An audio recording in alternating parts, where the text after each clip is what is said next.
Yeah, great morning to you, and thanks for joining us on another pleasurable experience on this morning on Ellen 24/7.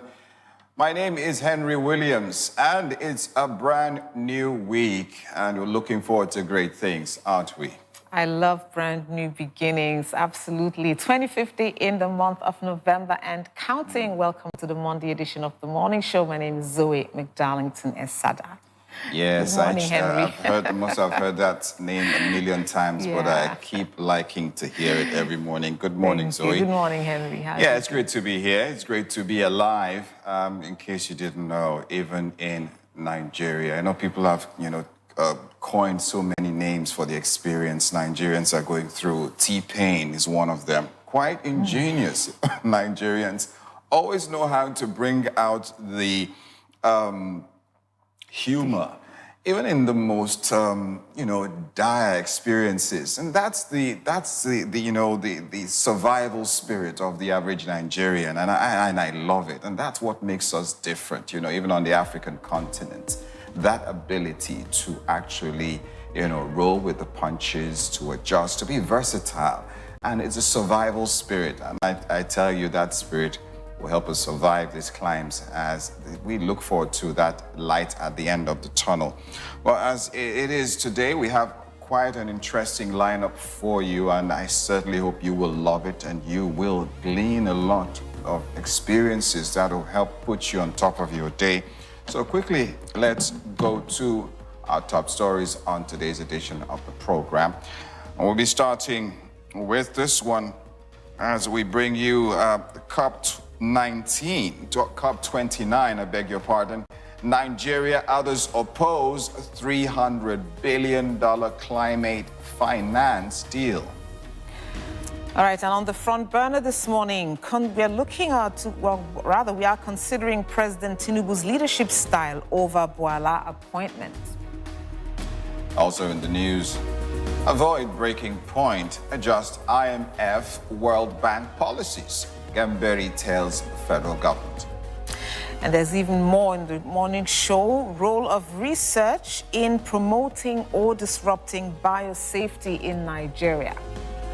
All this in one on today's edition of your program this morning. Join us after the break.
All right, great to have you back. In case you just joined us, you're just in time for developing stories on this morning. And where do we start? Of course, on the home scene. The Dangote Petroleum Refinery on Sunday announced a reduction in its price of the premium motor spirit, also known as petrol, to 970 naira per liter for oil marketers. And the company's chief branding and communications officer, Anthony Chijina, disclosed this in a statement. He said the decision is the refinery's way of appreciating Nigerians for their unwavering support in making the refinery a dream come true. According to the statement, the move is a cut from the refinery's 990 naira ex-depot price announced earlier this month. In addition, this is to thank the government for their support, as this will complement measures put in place to encourage domestic enterprise for collective well-being, according to the statement. The slash would help marketers save about 20 naira on each 20 naira on each purchase on each liter of petrol bought from the Lekki-based plant. Interesting. All right, do we move on to the second one? Yeah, let's take a look at the next story. All right, the next one, we're looking at avoid breaking point, adjust IMF World Bank policies, Gambari tells federal government. So the former chief of staff to the former president, Muhammadu Buhari, Ibrahim Gambari, has urged the administration of President Bola Tinubu to tweak some of its policies adopted from the World Bank and the International Monetary Fund, IMF. Ultimately, what's the value of the policies that the people do not support? The octogenarian diplomat queried on Sunday in a local television interview. The IMF and the World Bank are partners, and this is our country. Therefore, if there is a policy they are advocating or they advised, and we find that it is not working, we should have the freedom to adjust it, because our primary responsibility and of the government is to the people in this country. The two Bretton Woods institutions have consistently advocated and recommended the removal of energy subsidies from petrol to power and the floating of the naira, saying failure to effect the two economic policies has plunged Nigeria into severe inflationary pressures.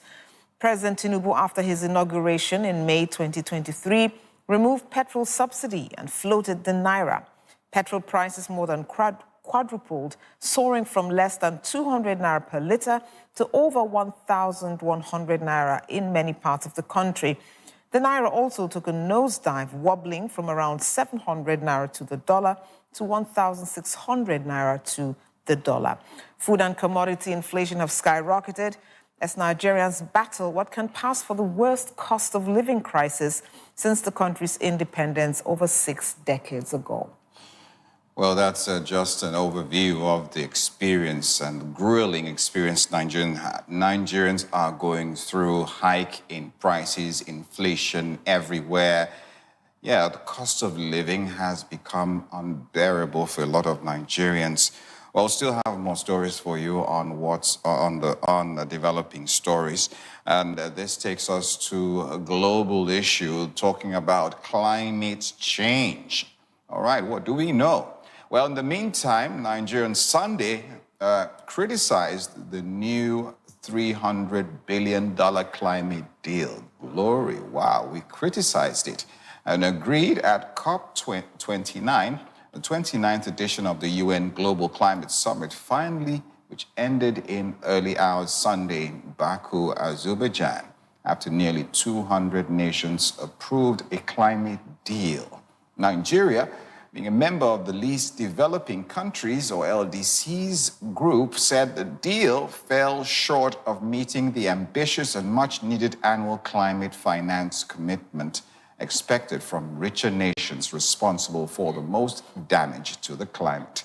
Nkiruka Madueke, Nigeria's focal person and Director General of the National Council on Climate Change, NCCC, described the deal as unrealistic and an insult to the spirit and letters of the UN Framework Convention on Climate Change after 2 weeks of exhausting negotiations in Azerbaijan that dragged well into overtime. COP29 President Mukhtar Babayev banged the gavel at 2:39 a.m.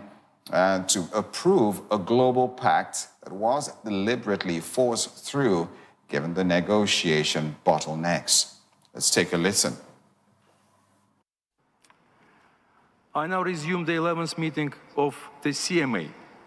I invite parties to turn to agenda sub-items 11A, new collective quantified goal on climate finance.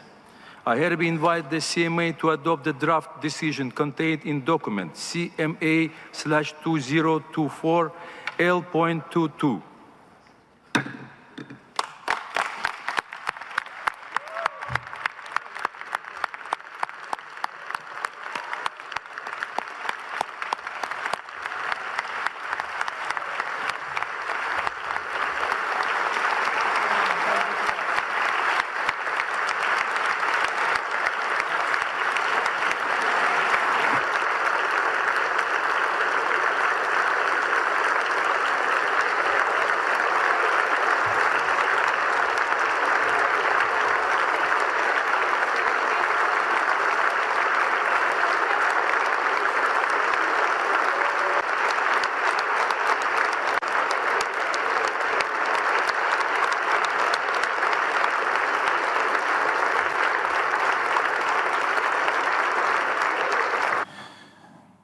Well, I'm wondering what they are clapping for. Well, you can look at who are those actually clapping.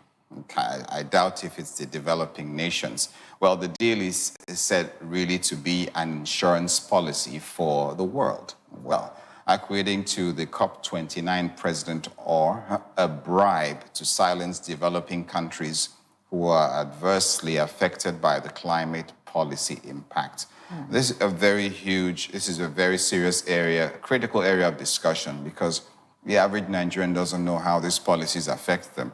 It does affect us, really. We had, I think a week ago, we had a member of the distribution, one of the top dogs of the distribution company in the power sector in Nigeria, speak with us here in the studio. And yes, they alluded to the climate change policies as being part of the reason why energy cost has hit the roof. Yes, for if you want people to dump a certain way of doing things, you have to make that way very inaccessible. Yeah, inaccessible, make it an unpleasant experience, just like Nigerians are going through, really groaning under the cost of energy, which many say we are not even paying the usual price. I mean, it is sad, what is going on. Africa's pollution, according to scientists and reports, Africa's pollution is insignificant compared to developed nations. About 2% last time I checked global emission of CO2. And really, there's so much debate going on. Even some scientists who have been somewhat ostracized and demonized for their position, saying that the climate change agenda is a hoax and all of that. So the question is, why are we going this route? Why are developing nations now being told to dump their natural resources and look for alternative energy when the West used their own personal resources to develop their nations? And they are hugely responsible for the pollution that they talk about. I remember over 4 years ago, Ghana President Akufo-Addo, speaking at one of the COPs, said that Africa barely, produces we're yet to industrialize Africa, so we're barely producing any pollution. And the promises made to the African leaders or African nations of about $100 billion as of that time did not come through. They did not keep their promises. So what guarantees that this $300 billion they are now pledging, they will deliver on it? It's really, really sad, Zoe. There's no guarantee at all, but Nigeria is not the only developing country that has opposed the outcome of COP29. Let's look at this related story. So meanwhile, India strongly expressed opposition over the agreement reached at COP29 and the manner of its adoption at the United Nations Climate Change Conference. In an unusually angry statement after the agreement, which was adopted early Sunday without allowing countries to make any intervention, India called the amount abysmally poor and paltry, adding that the document was an optical illusion. Completely ignoring the demands of the developing nations for mobilization of at least $1.3 trillion a year in climate finance, the developed countries managed to force an agreement at the COP29 meeting in Baku, promising to put together just $300 billion a year, and that too from 2035. Indian negotiator Chadni Raina also objected to the manner in which the agreement was adopted and said that the process was stage managed. Let's listen. That this document is nothing more than an optical illusion. This, in our opinion, will not address the enormity of the challenge we all face. Therefore, we oppose the adoption of this document. We oppose the adoption of this document.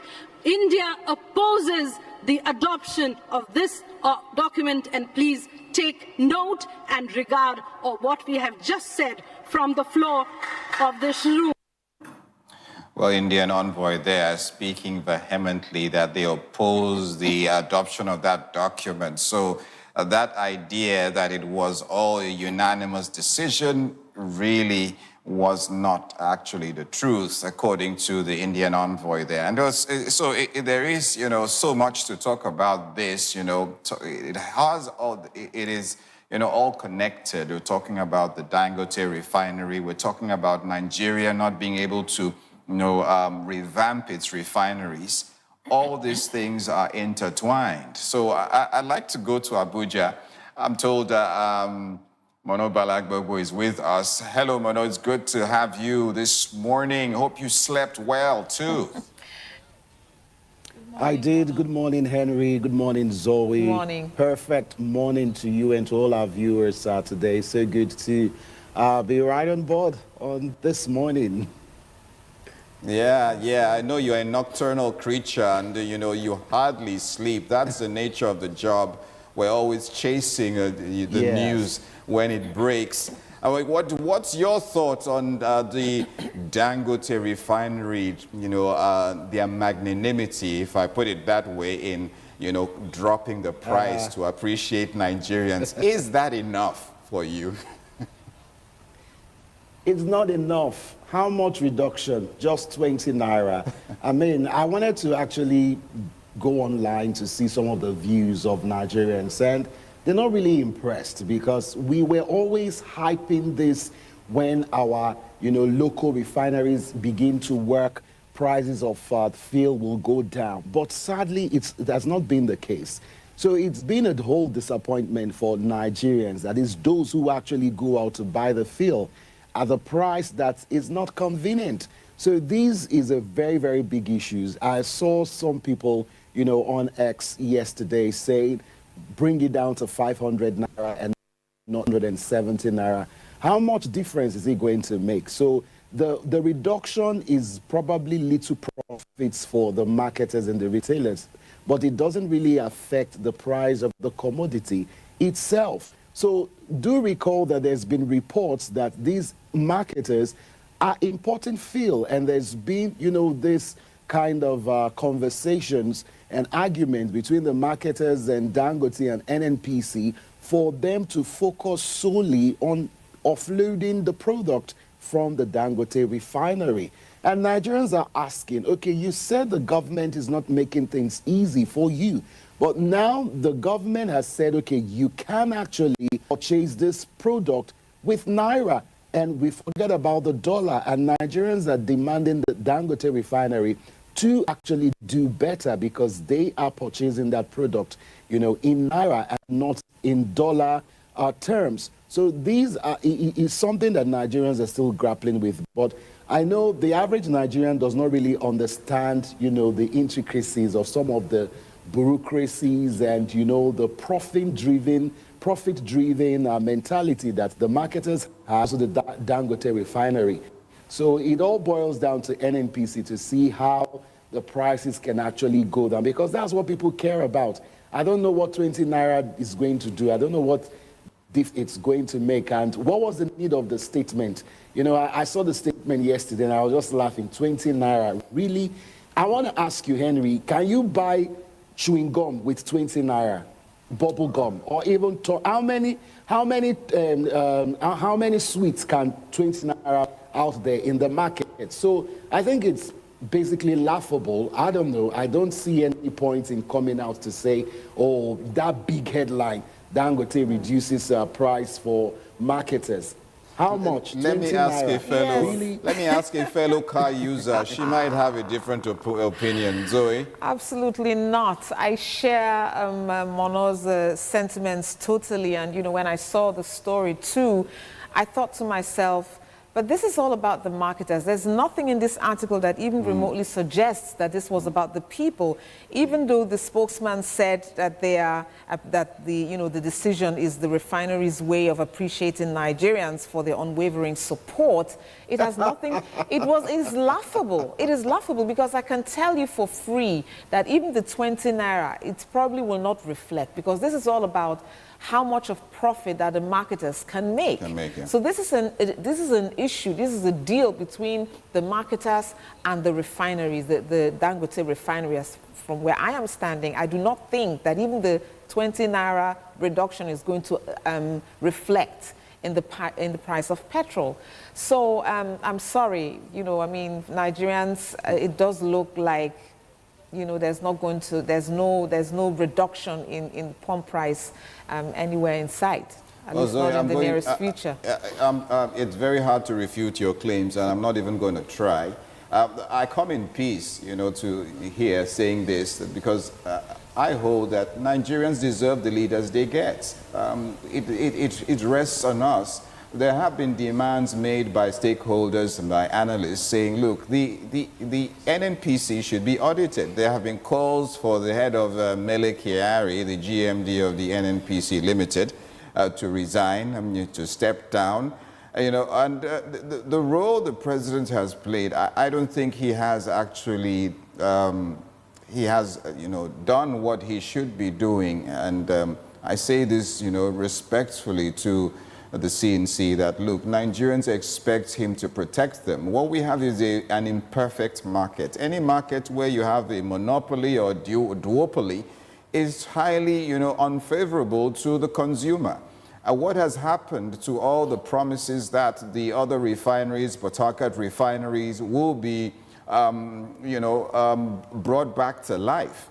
We keep, you know, spending taxpayers' money to pay workers who are working those refineries without the refinery producing anything for Nigerians. I think, and in a country that says it is broke, I think it's totally unacceptable, guys. And the first thing, as a man that understands private sector, that has been in the private sector, I expected President Tinubu to bring his experience, even in the oil sector, to bear on what is happening in Nigeria, you know, hitting the ground running, getting those refineries back to, you know, up to speed, and having those refineries compete with the Dangote refinery. Now we are being told what, you know, and we have no way of verifying what we are hearing. What is the actual cost of this product? Now, Henry, do recall that the president is the Minister of Petroleum. Yeah. So this is beyond Mele Kyari, because I've discussed with industry experts, especially those in the oil and gas field. You know, basically nothing that Mele Kyari can do. I mean, he's just a puppet put there by government, you know, to do their bidding. And a lot of Nigerians seems to miss the fact that marketers are in the business of profit. Dangote is in the business of profit. The main challenge, if you have all the local refineries working today, if the price of production, if the cost of production, I beg your pardon, if it is not, if it is not able to produce, you know, something for the marketers that is, you know, less expensive than what they get from outside the country, then we're bound to continue to be in this problem. Because if importing, you know, low quality products from outside the country is cheaper for the marketers, I mean, they would always want to ride on that particular option because it is cheaper and they can make more profits. That is the challenge that Dangote has found itself in. And I was thinking to myself, if Dangote, okay, wanted to give a Christmas gift to Nigerians to, okay, say thank you for your concern. I mean, look at the mass hysteria that Nigerians, you know, put out there just for the sake of Dangote refinery to fully kick off. That pressured the president to, you know, ensure that they purchase crude in Naira, despite, you know, the allegations that, oh, there's so many people in the NNPC who probably have refineries in Malta and all of that. So a perfect Christmas gift for Nigerians will probably to, you know, bring down the price and say, okay, for this month of December, it's Christmas, Nigerians are going to be traveling all around the country. Let's do something, you know, that will impact the price of the product so that things can actually come down. And then that will be a perfect gift to Christmas. But to say 20 naira reduction, that's a slap on the face of the people that you're actually trying to appreciate, because it will make no difference at all. Let's while we are arguing and infighting amongst ourselves, let's not forget that this thing also has a global perspective to it. Nigeria has signed up to the climate change policies, and these things are being brought to bear. Why are refineries not working? It's not far-fetched. We're being told to jettison our fossil fuels. We're being told that, look, that is not the way the world is going any longer, and then, we must look away from oil. So in a bid to do that, what do we expect will be happening? Oil will be made to look very, very unfavorable. And that's why I guess the president has been preaching CNG, he has been preaching, he has been preaching gas all this while. We have, we now realize, it's now dawned on us that we have huge gas deposits, and we're not even an oil, gas is more of our strength than oil. Yeah, but we must understand there are global dimensions. And as a country that goes cup in hand to borrow from the likes of the IMF and the World Bank, who are PR arms, of Western imperialism, must understand that he that pays the piper dictates the tune. What Gov cannot come out boldly and tell Nigerians, look, there is something stopping us from revamping these refineries based on the pacts that we have signed. These situations, when you look at what's happening, we're just the end of COP29, all these, add up to what is happening in the country.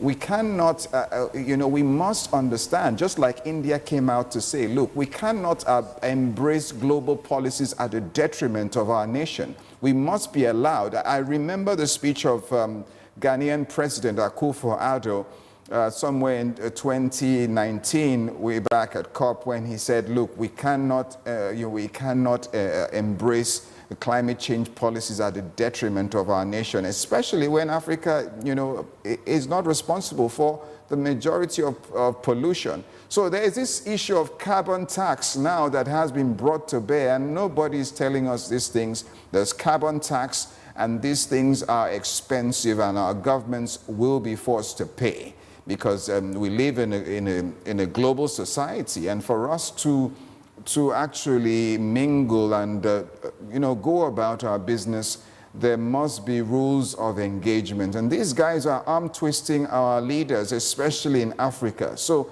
the people too must rise up to speak.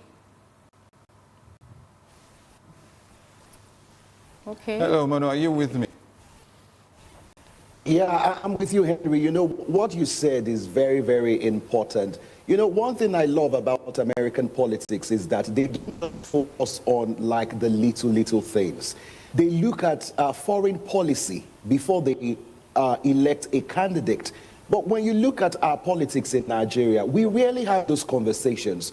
All we're thinking about, oh, vote me, I will give you 5,000 naira. Vote me, I will give you 10,000 naira. I will the year 2024, governments in 2023 is still campaigning on constructing roads. It's appalling. And, if the electorate continues to shy away from holding people in office accountable, we will always find ourselves in this particular problem. You look at what happened with Donald Trump and Kamala Harris, where she changed her stance on fracking. Now, is fracking not detrimental for climate? According to those who are pro sustainability, environment. So this is what we're talking about. By the time Nigerians begin to take into cognizance that it's not just, okay, vote my party, what does the what will he bring in terms of foreign policy? How are we going to challenge the status quo when it comes to conversations like what India, put out yesterday at the COP29? It was probably a disarray. There was a lot of disagreement, and that is what the 1900s, after the Second World War, where urbanization and industrialization, took up, there was a lot of pollution. was Africa developed? Were we using the coal engines and the machines that were that were polluting the environment at that particular time? So now it's our turn to develop, and all of these metrics are being put in place to shortchange us from doing what we need to do. The most important question, Henry, Zoe, is who will speak up for the likes of Nigeria? I know India is leading that conversation, but can we also play a major role to ensure that our voices are heard so that we don't lose we don't lose space in terms of the speed, rather, I think that's the word, on how we will meet up with other developed nations of the world? I think the key is education. You know, education is key because it would appear that who are we even till educating? now, Are like we educating the lawmakers? Are we, because a lot of them are The oblivious. electorate, yes, no, we need to. right? Yes, Yeah, the so we need to educate.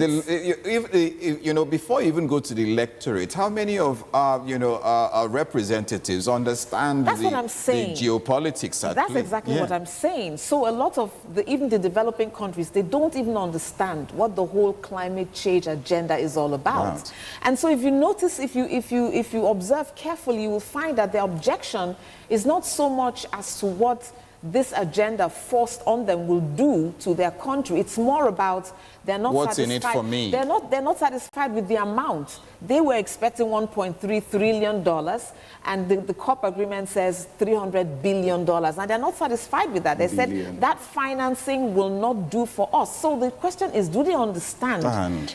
Because you talked about them going cap in hand, and the Western world, they've sort of understood that that is one weakness that the developing countries have. So dangle some carrots in front of them, give them an offer they cannot refuse.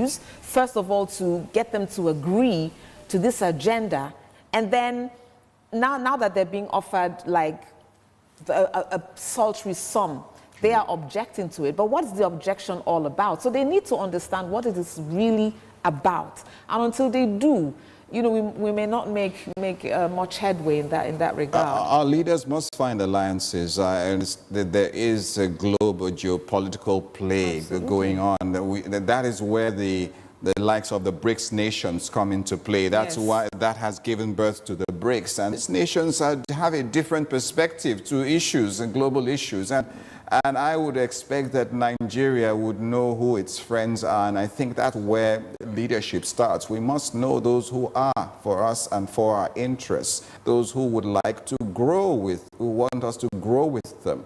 Right now, it looks like these Western countries are being clever by half. I mean, look at what is happening to South Africa right now, a country that had the capacity of 40,000 megawatts of power is suffering from, you know, energy outages and energy poverty because policies that it has embraced that are detrimental to it in the name of climate change policies. While it's been told to, you know, to jettison its coal is being exported to Western countries to keep them warm during the winter.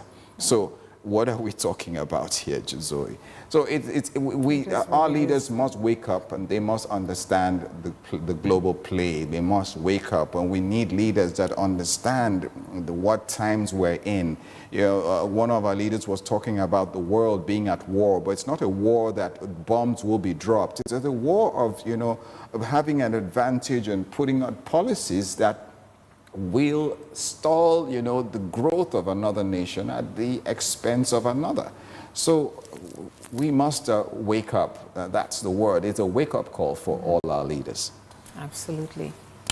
All right, so much has been said, and then I would have loved to open the phone lines and maybe we have about 5 minutes to have you join us and share your thoughts on these issues that we have been talking about. What are your thoughts, Nigeria?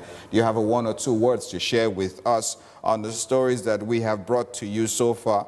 We started with this one saying that Dangote Refinery has reduced petrol price for marketers, and Dangote, in a bid to show its gratitude to you Nigerians, said it has, you know, reduced the price by 20 naira. Yay! 20 naira. 20 naira. We should be celebrating, shouldn't we? And we also brought you this one saying, avoid breaking point, adjust IMF World Bank policies. Gambari is telling the federal government, says, look, these World Bank policies, they are pushing Nigerians to extinction. It's time for us to say, no, we need to, rejig this. We need to look at this critically. If it's working, if it's not, we need to put it aside and develop something that works for us. And we have this one on COP29, the Climate Change Summit, which took place recently. Nigeria and others opposing $300 billion climate finance deal. That's one of the stakeholders calling it an insurance policy. An insurance policy, I dare say, Nigeria with its mineral resources can actually generate this amount of money if it's done, if it's focused. It can have actually developed, it can actually raise this kind of funds in its economy. Well, still had another story here saying India, still on COP29, India opposed finance deal, says the document, and I like the way it put it, it's an optical illusion, which means that no way, Jose, we're not going to buy this. We're not embracing this. You're not going to make us do this. And that is what we brought to you on today's edition of Developing Stories.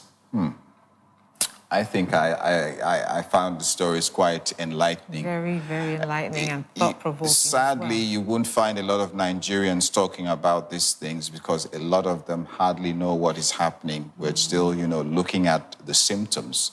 We're not really understanding what the core issues are. I mean, look at how many years every administration comes in giving us promises that our refineries will be up and working, and it's not working, and excuses. And it's, part of the reason is because of the climate change policies. I mean, why has power become so expensive right now? Nigeria facing energy poverty? It's because of these policies, and nobody's no one is educating Nigerians on how carbon tax is affecting your country, how it's affecting, the policies that you make. These guys are squeezing. These guys, understand that countries like Nigeria have the big potential to be, global powers. I mean, population is one of them. The largest, most populous nation in Africa. Look at that. Look at that market. No one wouldn't be, jealous of such a market, such a huge market. It's a potential target.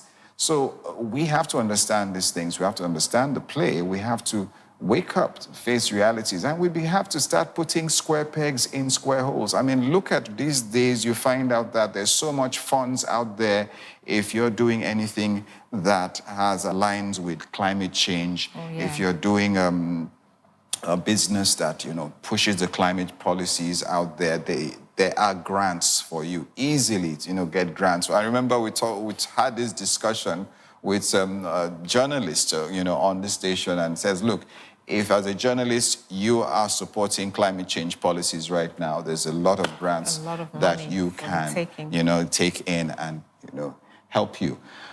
Well, I guess we're done here on this segment of the program. Don't forget, you can get... Okay, we have a caller. Oh. Hello?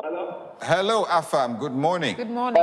20 naira, the reduction of the is not a slap on us. How are they taking us from taking us back like this? This is something he's buying in naira. He's not buying it in dollars. That would not ever matter. So we don't need him to. These 20 naira go back to him. We don't need his 20 naira. But Afam, can you blame Dangote? Can you blame him? Can you blame Dangote, Afam? Can you blame him? I'm not blaming Dangote. I'm blaming the president we have. I'm blaming the NNPC. Because the NNPC are doing the right thing. Then I'm going to follow the NNPC. So that's the problem we are having in this country. Well, thank you. We are not prepared. That is our problem.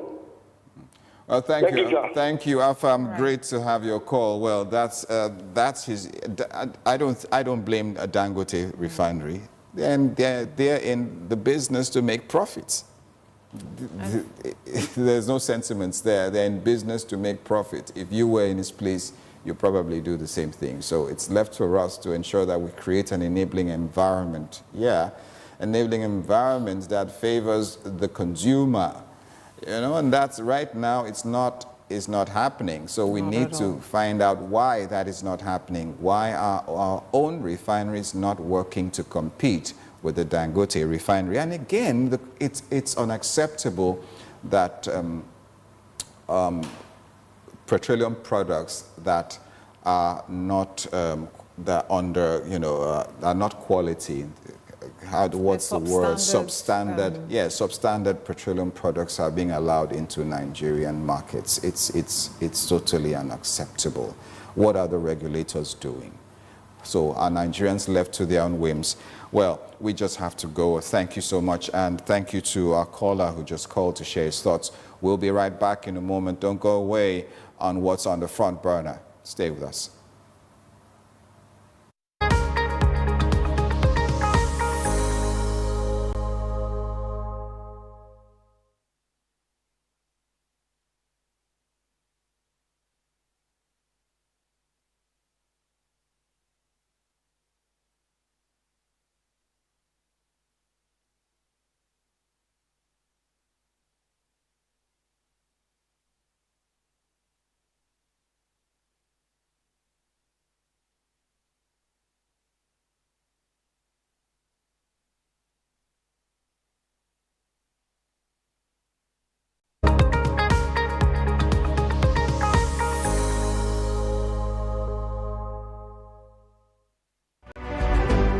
Can you do to cause a positive change in your community, city, or nation? Today we have Anthony Oteta, a tricyclist who gives free rides to students and elderly around Ogunosi Road, that is Berger and Ogba Axis, Lagos, Nigeria. Let's hear from him on his inspiration, aspirations, and reflections. I need to contribute to this country. Even though I am not somebody, people they have never recognized me. But I'll still prove myself that God bring me to this world to help people and make the kingdom of God. Because when I die, I will not take anything to heaven. I will leave everything here. Every morning, when you see a student, I care for them first. Because why? When they go to school, they will flog them. Teacher or prefect will not listen to them. Maybe hold up or anything. So I will face students first. After finishing students, I know everywhere is clear. There is no student on the way. There is a day that last man arrest me. For me to pick a student, he cannot cross. And I'm coming, I'm discharging passenger. Until I move, I still saw him there. So I have to go and pick him. That is where they arrest me. I have to pay. And I said to myself, they say the gate should come down, thing will not come down. They should not allow it to come down. If they take me to office, how much they will collect? They say 5-7. I have to give them. Thank God now that girl will continue our journey. I take her to school safely. That is what I have to do for God. So when you come to my area where I'm living, number one, there is a lady, a friend came to call me around 2 o'clock a.m.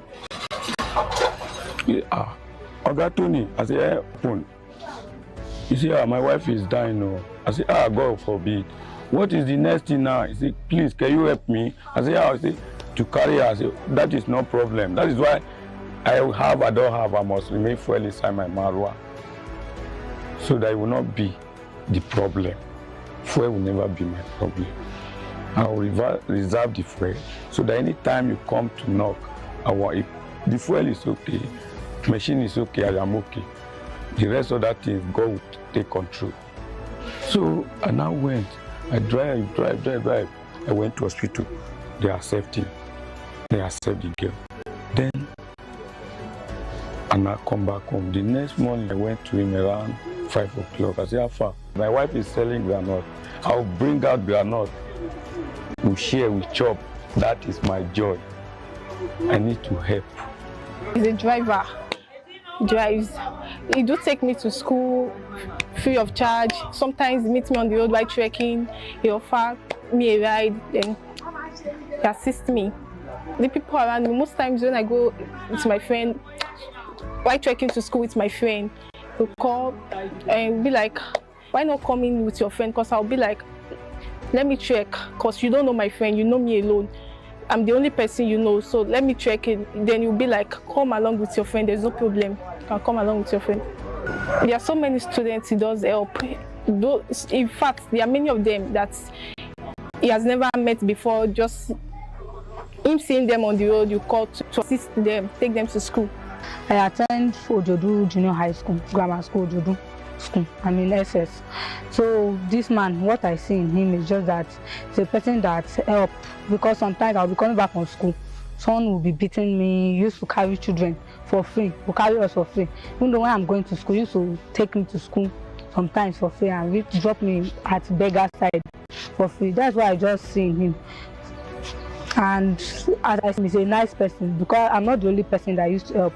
He used to also help other children too. The reason why I decide to help is because I am God's image. He died because of us.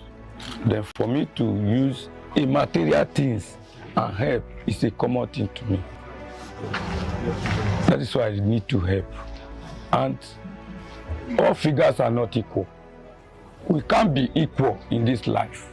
Nothing human being will do that we can be equal. I am richer than any other people. There is people that are richer than me.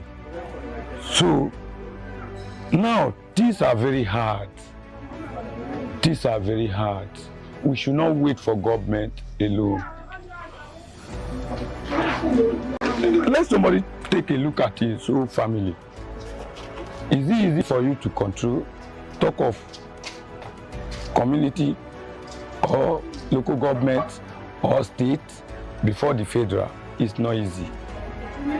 Let's help ourselves. That is why I need to help, to contribute. I've known Mr. Tony from 2010, where he was working at Sweet Sensation.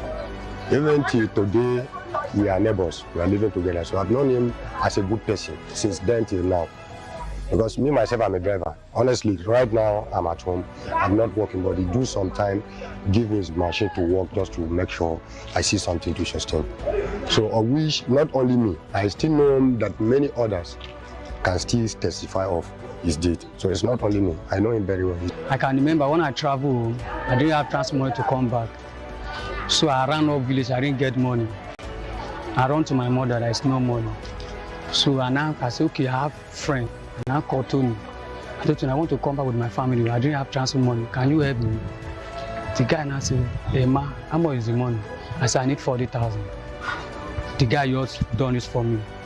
So he's very nice, very fantastic guy. I didn't have a job. When I came back, I didn't have a job. So he found a job for me. Our wife used to assist my family for garri, food, many things sometimes. I pray for God to help me to family. I've been doing it since I came to Lagos. That is 2009. I work with Sweet Sensation. And where they give me staff bread, staff order food, I will not eat it. I will bring it home. And hence you run after me, Oga Tony. I will say, what do you want? You take the one you want. If you say bread, I will give you. Unless I don't have, God knows my mind. When I have, I must make sure I contribute to make you be happy. I believe one day God is my Father and He look unto all those things. And one day He will bless me. Because when you are doing good, good will come. When you are doing bad, bad will surely come. I am not doing it for any human being to bless me. Human being cannot bless me.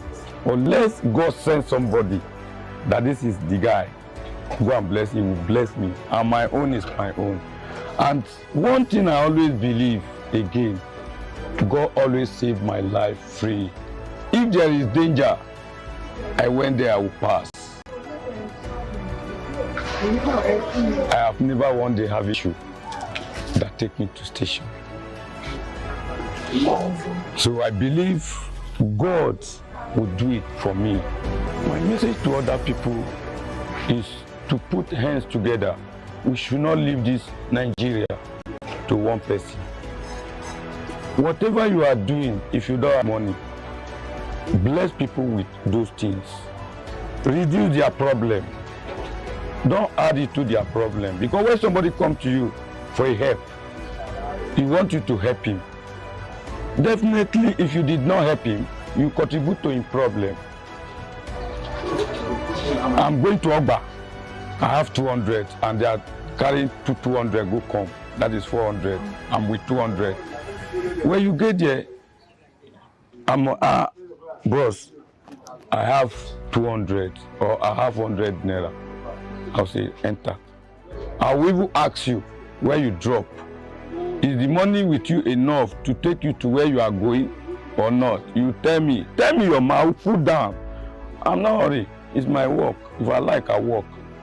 I will ask you, is it enough? I will approach you very well. I will remove that shame from you because I'm ready to give you. I'm not trying you that or just freak you or any other thing. So I will ask you, you tell me yes, the money is not enough. I will remove money, I will give you. Or you ask me, bros, I'm hungry. I don't want to hear anything hungry. Anybody tell me I'm hungry and I have. If it is the last thing I have, I will share it. Eat, let's eat. Or I'll bring it out, we eat together if you love me. Or if you don't want, I'll share it for you. I'll make sure you eat where you are okay. Your brain will function well. You will know what you are doing. But when you are not hungry, some people face a challenge because of hunger. When you are hungry, your system is not okay. It can cause you to do anything. That is why I need to help to reduce those things.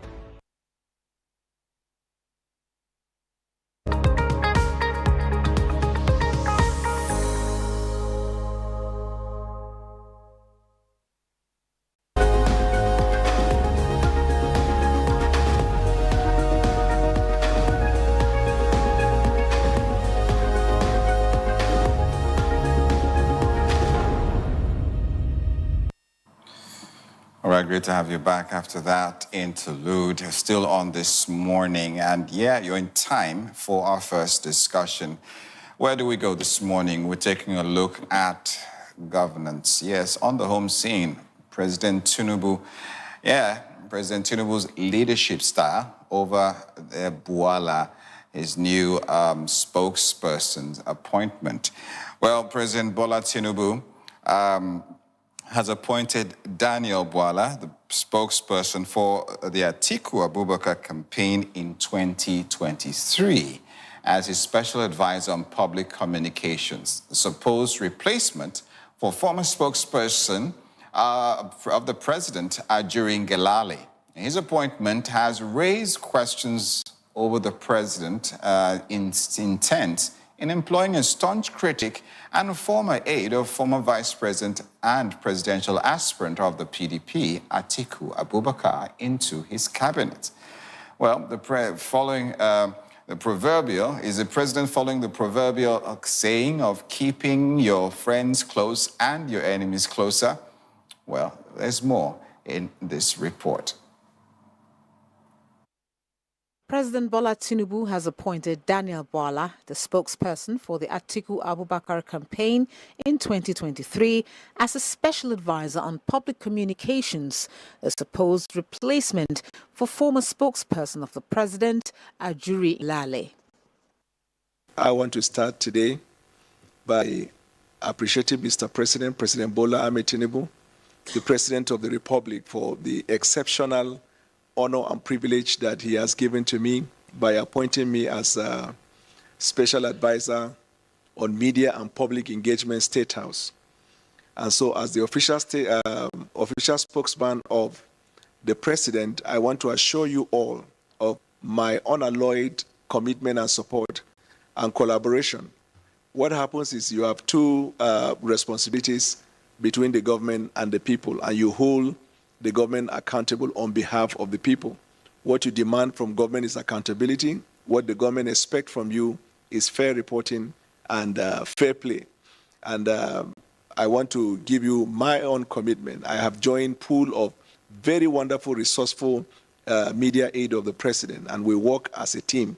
But I want to guarantee you that if you have any issue that you want to find out, verify, or communicate to the government, I will always be available, to discuss with you. But in a new twist, no sooner had Daniel Bwala barely announced himself as the new presidential spokesperson when Bayo Onanuga, the special advisor to the president on information and strategy, issued a statement saying that there was no presidential spokesman in that sense. Onanuga announced the redesignation of Bwala as special advisor on policy communication to the president. The appointment of Bwala has sparked criticism and raised objections among party faithfuls and Tinubu loyalists, and for good reasons too. Could you make such an appointment? Of who? Daniel Bwala, who insulted all of us, called you a drug dealer, a drug baron? You stab all of us in the back, you disgrace us, you humiliate us by appointing someone who insulted all of us during the campaign? I mean, what is going on, Excellency? What happened to you? We supported you. Then the people who fought us, I don't need any appointment from you. My Lord Jesus, it takes care of me. But is this a new leadership style that President Tinubu has adopted by keeping his friends close and his enemies even closer? Tinubu has assembled a very large media team, the biggest in Nigeria's history, and this might have led to the game of intrigues from the day he assumed office. Oh, that's a story, and that's what we'll be looking at on this segment of the program. That we're looking at President Tinubu's leadership style here. Has the largest media team so far in the history of this nation. And that speaks volumes, doesn't it? Well, on today's edition of the program, we are joined by our guest. His name is Ovie Obolobolo. He's a legal practitioner. Mr. Ovie, thank you for joining us on the program. All right, and we also have Mr. Kabir Akingbolu, a legal practitioner. Mr. Kabir, great to have you. It's a pleasure for having me on the program. Good morning.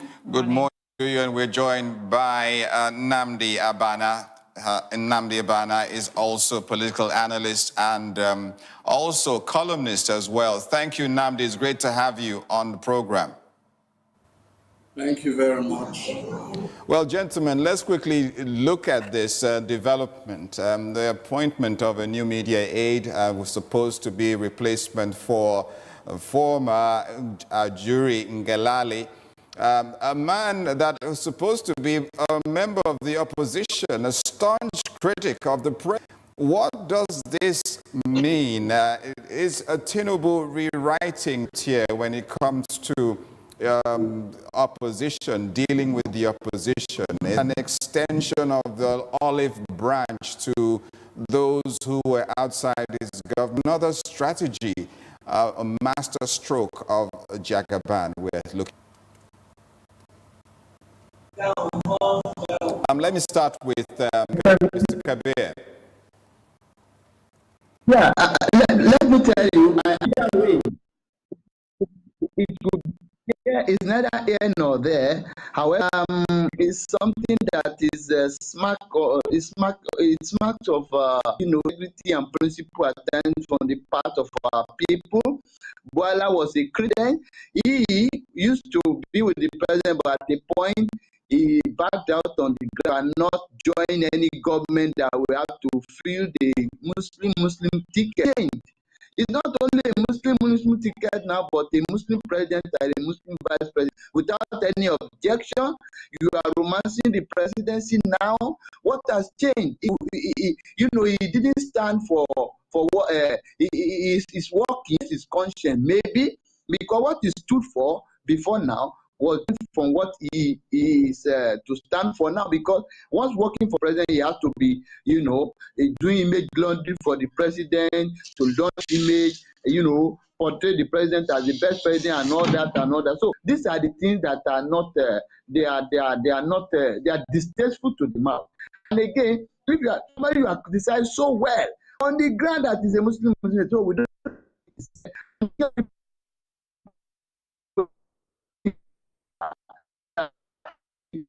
criticism that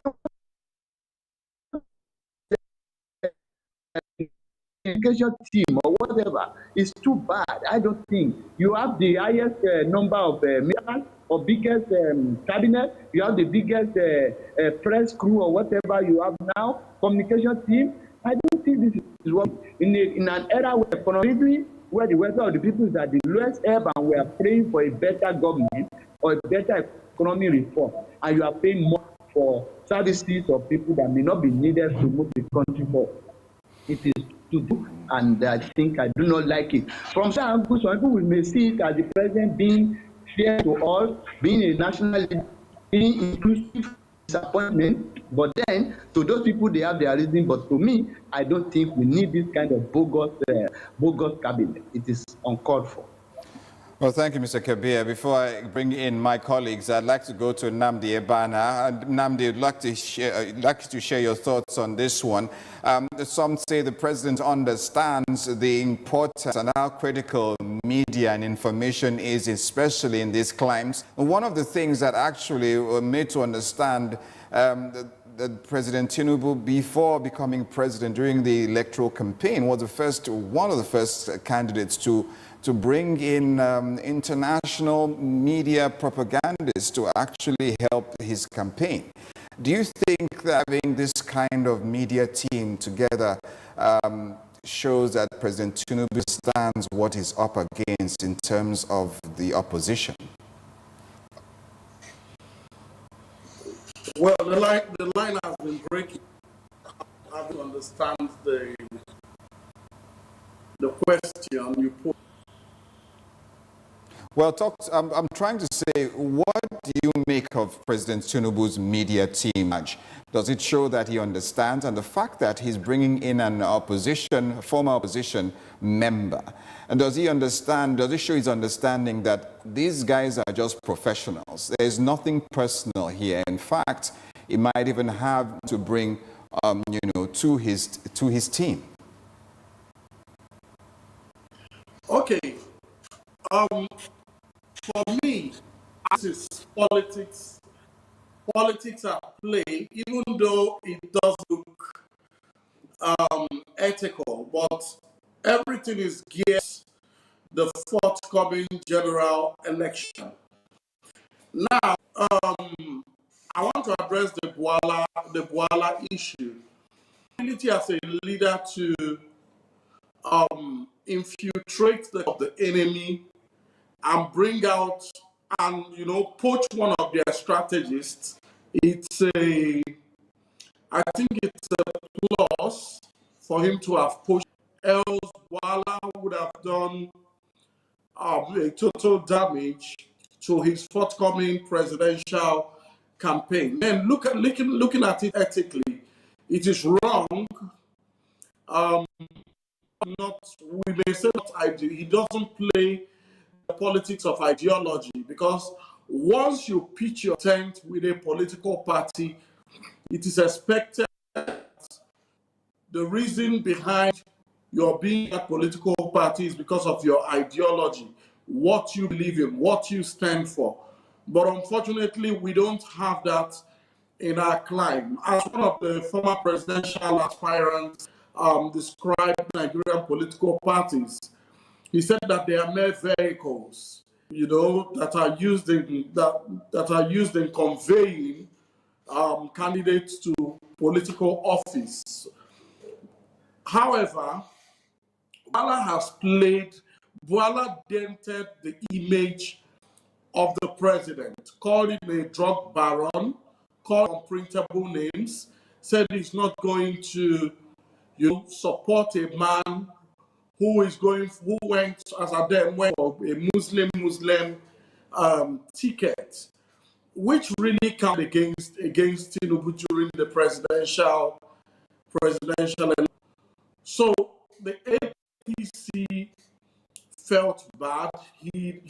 A hard knock, and based on that, many people did not cast their votes for the APC because of the Muslims.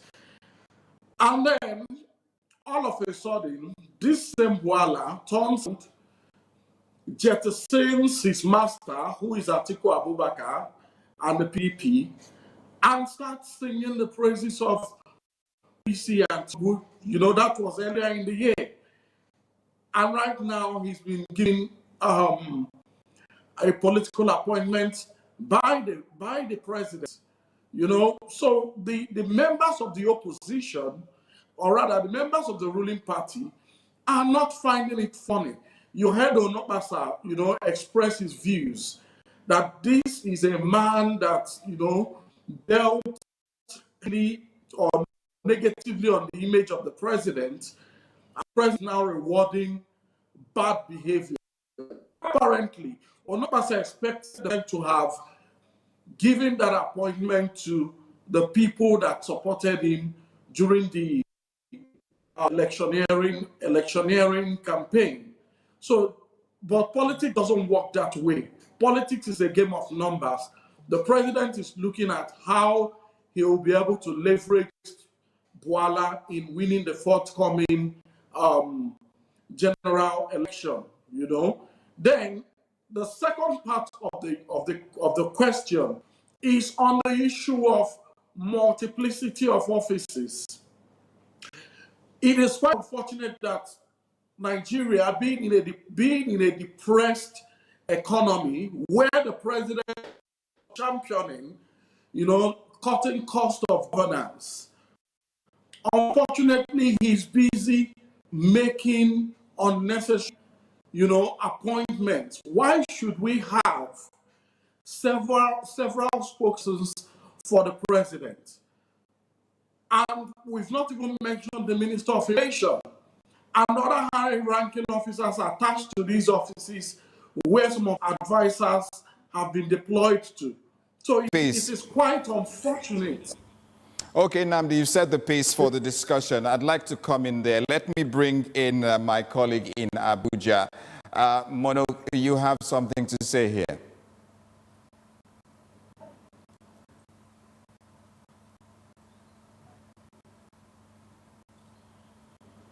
All right, no, Mono seems to have a challenge. You're talking about the size of President Tinubu's government, Nnamdi. It's really not acceptable, especially in these climes. Economically, it seems the government is speaking with both sides of its mouth while it's calling for Nigerians to adjust their belt to bear, begin to cut their coats according to the cloth. The president's cabinet does not reflect the economic realities that country is facing. You were on that path. Yes, the president, the recent activities of the president doesn't reflect on the present-day reality of our economy. Nigeria has a depressed economy at this time. Lots of people are suffering. There is hunger in the land. There is scarcity.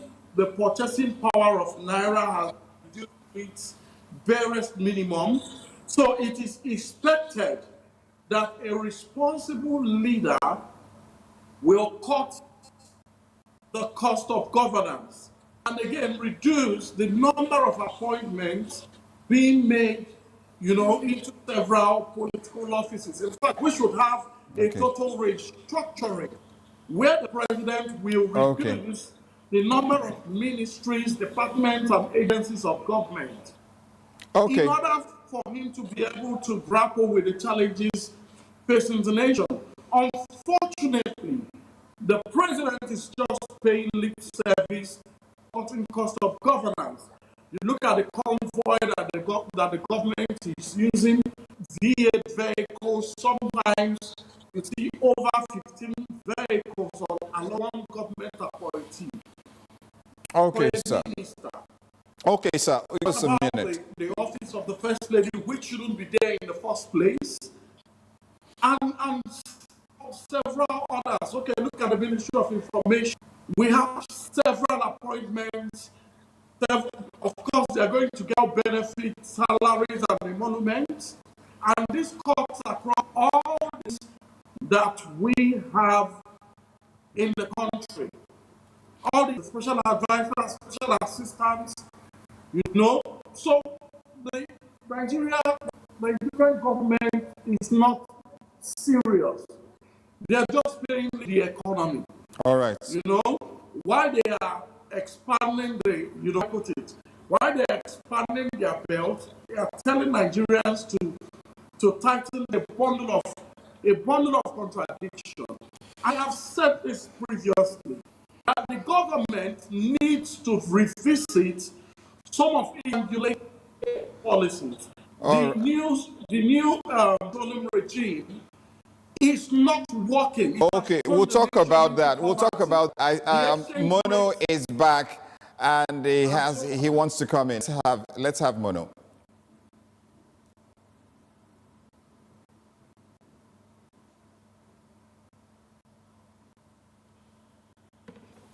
All right, Zoe, it's to you right now. You want to come in now. Kabir, I'd like to ask Kabir this question. I'm sort of thinking when Daniel Bwala came out to say what he said, introducing himself as the spokesperson for the president, and then Nuga had to sort of correct that impression. What do you make of that? What are your thoughts?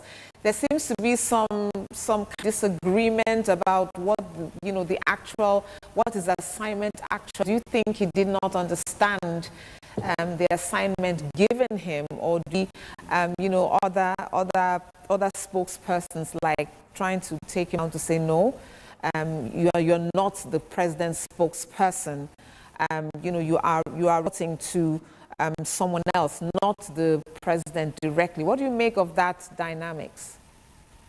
What can be made of that is that you see a house that is divided against itself, and to go back a bit in retrospect, you will find out that the circumstances that egged out during Gilali is already playing itself out again. History is about to repeat itself, and if care is not taken, Bwala may not stay longer. It may take in that position, because I know for sure that there must be a letter of appointment given to Bwala, and I am so sure also that Bwala, as a lawyer, as the person he is, I know very well, we know the appointment he was given. So he could not have misrepresented what is on the appointment letter to read something else. It is, I foresee a situation whereby somebody in the government or in the fleet of the government spokesperson is now thinking that, government is going to whittle down my power or influence or in government, and is saying, you cannot be this. It is only the president who can correct him and say, I did you as this. Bayo Onanuga, with all respect, is not in position to Bwala to say, that was not what you were appointed. Capacity is that as the boss to Bwala, or as an appointee, or as the president. It's only the president who is the appointee of Bwala that can make any issue out of this. You say, you are my spokesperson, you are not my spokesperson. What I appointed you to be is this. Not what the president has appointed him to be.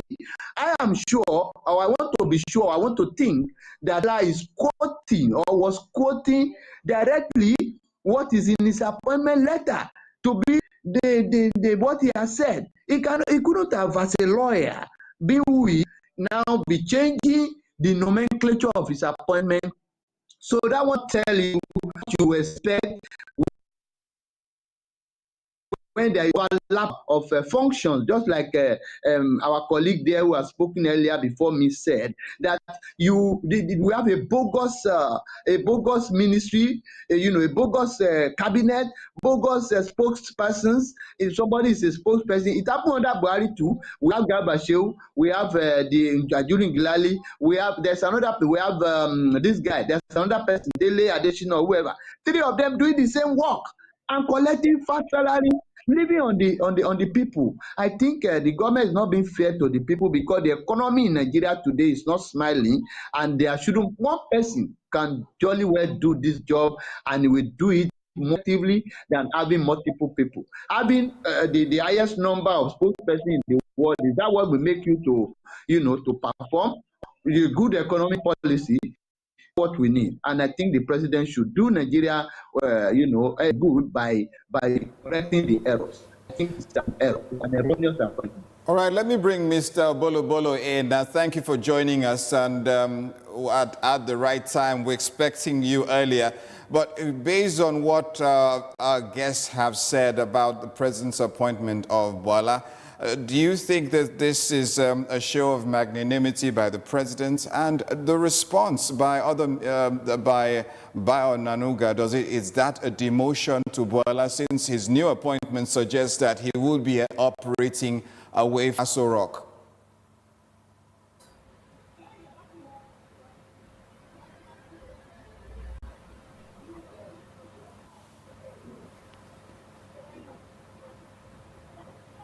Hello, Mr. Bolo Bolo. Can you hear us? Yes, I didn't quite get the last part of your question. Yeah, I said, does Bayo Onanuga's announcement Bola has been demoted, since it's his new appointment says he would be away from from Aso Rock? Clearly, it appears so. Even though the president is yet to say anything on this controversy, but I want to believe that Onanuga will not have issued that statement unless he has the approval of the president to have done so. And if he had done so without the approval of the president, we are not told that he has been queried by the president. But first, let me say that the large number of spokesmen for the president, for me, indicates misplacement of priority by the presidency. How will you have 13 members of your media team, especially 3 spokespersons? So the president is the architect of this confusion at any point. So the blame must be placed on at the doorstep of the president. And the fact that Onanuga released a statement few days after Bola had declared himself as a spokesman for the president's state house indicates the infighting among the presidency. So if the president put his aides, because they are the aides of the president, on media, if you put them in order, put them together, arrange them orderly so as to know who is the lead, who is deputizing for who, what is their position. It shows how the president takes the people serious, how much the president attached to his communication. Even though by making them 13 in number, in the case he wants to control the narrative, one will expect at a time like this, the focus of the president is not out to the media team. The focus of the president should be how to make life easier for Nigerians, better for Nigerians. For example, he spent a few days for G20. What are the gains he's bringing back for Nigeria? How will this translate to a better life for Nigeria? But here we are. The media is agog with the infighting among the presidential media team.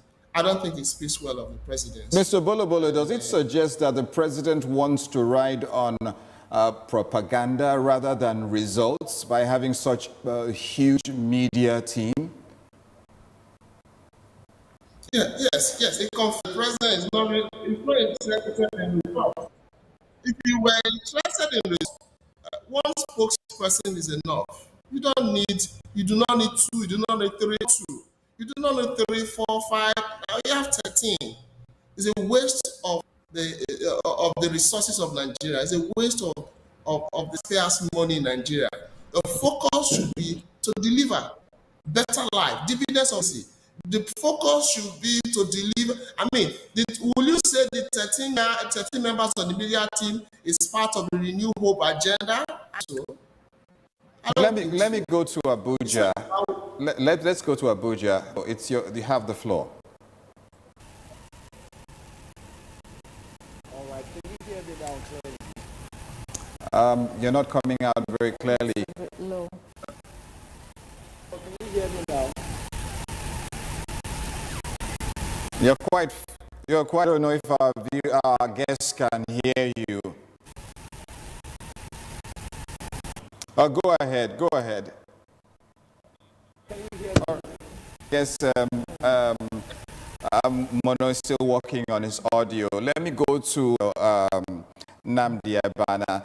Nnamdi Abana, what does this portend? And you just heard from Bolo Bolo saying that suggests the president not putting, results as his priority with such a huge, largest in the history of this nation so far.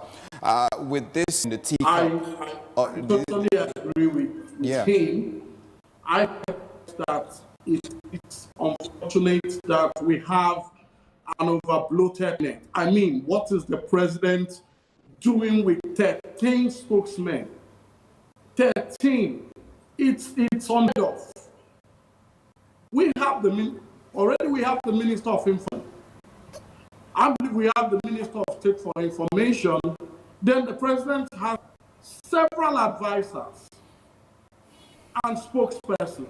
It is a total waste of taxpayers' money. And why I am saying that the president is paying lip service to the current quagmire that is plaguing this country. A serious president should focus on cutting the customers. But we've not seen that. We are just focusing on special advisors. If you go around the MBAs, you realize that the same thing is happening in places. And I don't know why. Nnamdi, why are you thinking? The president doesn't listen, or he has surrounded himself with people who are deceiving him. All right, Nnamdi, while you're ruminating on these developments, let me go to Kabir. This country. Unfortunately, he has gone into that since he assumed the office of the president. It's as though he's still learning to lead, which is quite unfortunate. So I'm not impressed, not happy with what is going on in our country, because a lot is being wasted. A lot of taxpayers' money is being wasted over frivolities. All right, gentlemen. All right. These appointees, okay. They will get their perks of office. Just a minute. They will have their SUVs and further. Just a minute, Nnamdi. Just a minute. Which is quite complete. All right, gentlemen, just a minute. Let's feel the pulse of Nigerians on social media, what they think about this pressing issue right now. And then, how do you rate President Tinubu's media structure? Well, 20% say it is good, but a huge 70% and they say, no way, Jose, it is bad. And there you have it, Nigerian spoken, saying that it is bad. Well, that's what we now. And I'd like to go back to my guest right now, going back to Kabir. So some of the issues, some of the things that people allude to is that President Tinubu has he's running his, cabinet like a family affair. We're told reports allege that Deji is the one that's the headhunter for whoever, comes into the media team. And he was the one that brought in Ajuri Ngelale in the first place. And his words to Bwala must have motivated him to have that, to make that speech to the public about being president's personal media spokesperson, which seems has gotten a backlash right now. What are your thoughts to that?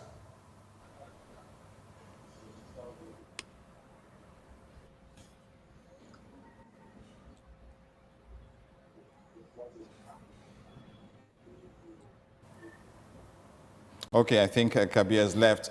Well, let me go to Obolo. Obolo, what do you think about that? The president's accused of running his cabinet like a family affair, and that his son Deji, one that is the headhunter for his media team, and must Bwala that motivation to go and and say, look, you speak, be upfront.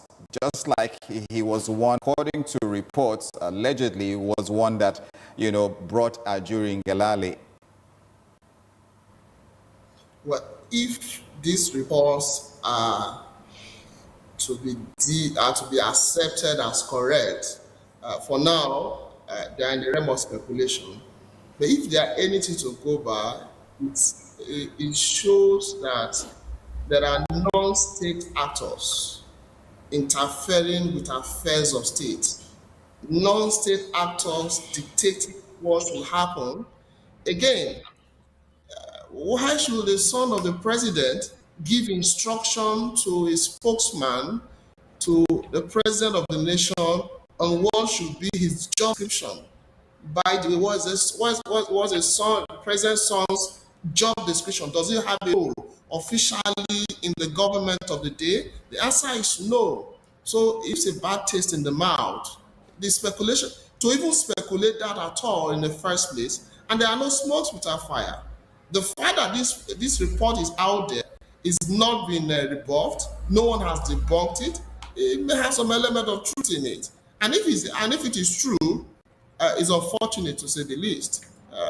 It shows that perhaps the recruitment of Bwala in the first place was not by choice of the president, but by the non-state actors around him, including his children. Why should the children who were not elected be deciding who will be the spokesman for the government of Nigeria? It's unfortunate. That's what I would say. Let me just ask you this. I've been very intrigued by what has been going on. So I kind of want to explore another thought, which is there a possibility? Is it possible that Bwala could also, sort of be a double agent? And I'm asking because I think we're yet to hear response from Atiku Abubakar himself. And we now know that it is possible to be in another party and at the same time function very well in the APC, in the ruling party, as we have well seen. So is there a possibility also that maybe he's not just there to now, that he hasn't swapped loyalties, but he could also be there to let's survey and see how this whole situation can favor us in 2027. It's just a thought, of course. Is that question for me? Yes, please. Okay, all right, thank you. So it's an interesting dimension you are putting it, because I'm aware that in some circles, it's been alleged that when Bwala was a spokesman for Atiku in the PDP, he was an undercover agent for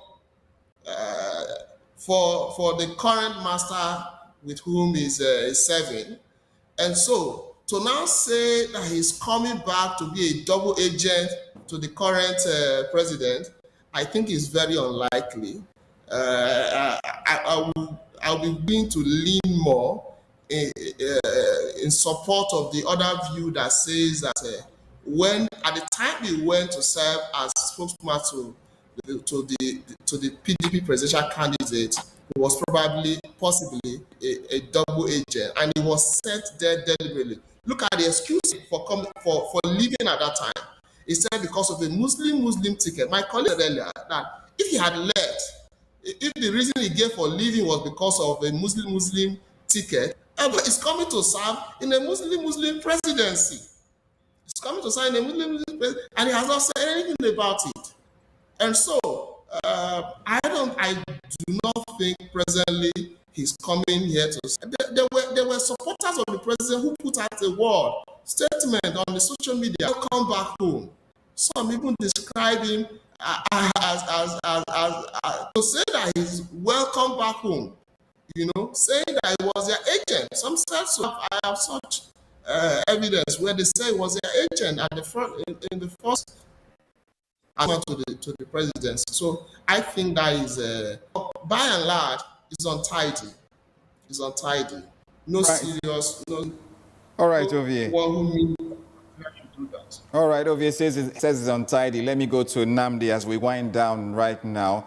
And are Nigerians supposed to take the president's media team seriously based on this? Do you think that Nigerians are kind of responsible if they can take this kind of personality seriously, someone who spoke vehemently against his administration, all of a sudden he's turned tail and now he's speaking for this administration.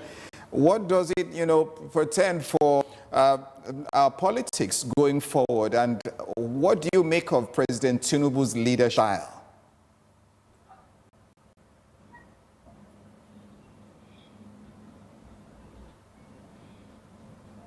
Can you hear me yet? It seems the line is hanging. Yeah, I can hear you. Did you get what I said, Nnamdi?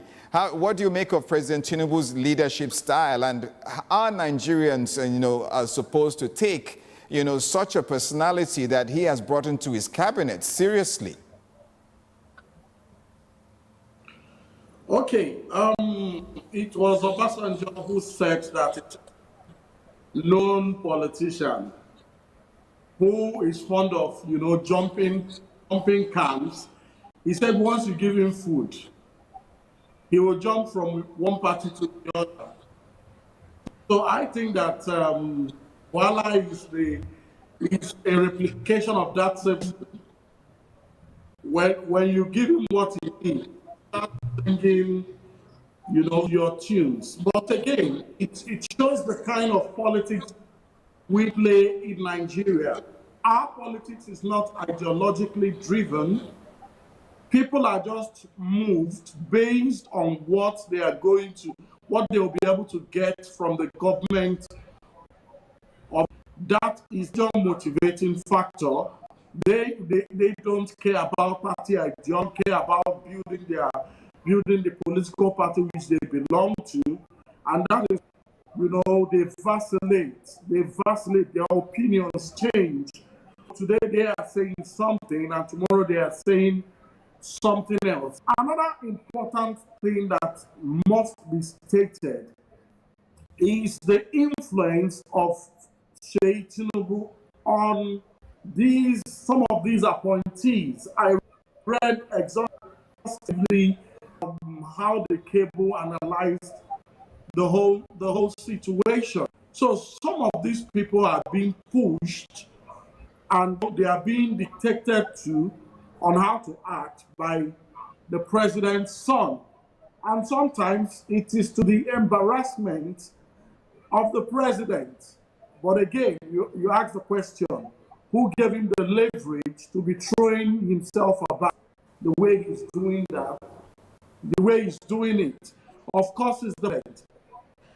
I am even asking myself, do we have a whole system of government in Nigeria where father and son are now the people running the country? Apparently, he may even have the plans of handing over to the son, maybe in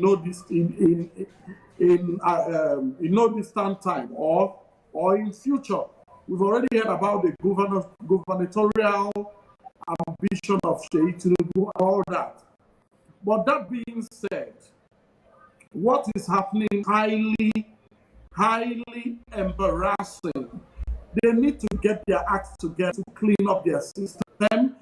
They need to have proper communication channel, because from what I'm seeing, Bayo Onano wants to assert himself. It is the responsibility of the president to announce some of these, even the minister, instead of allowing a fellow advisor to be assigning office and giving certain clarifications as to the responsibility of a fellow advisor appointed by the president. So what is happening? It's a no-no for me. And this is what is happening across all sectors. That's why we have confusion in the land. They've not been able to articulate their policies, even down to ordinary appointment. All right, Nnamdi, thank you. I don't know if we still have Kabir with us as we, wind down on this discussion.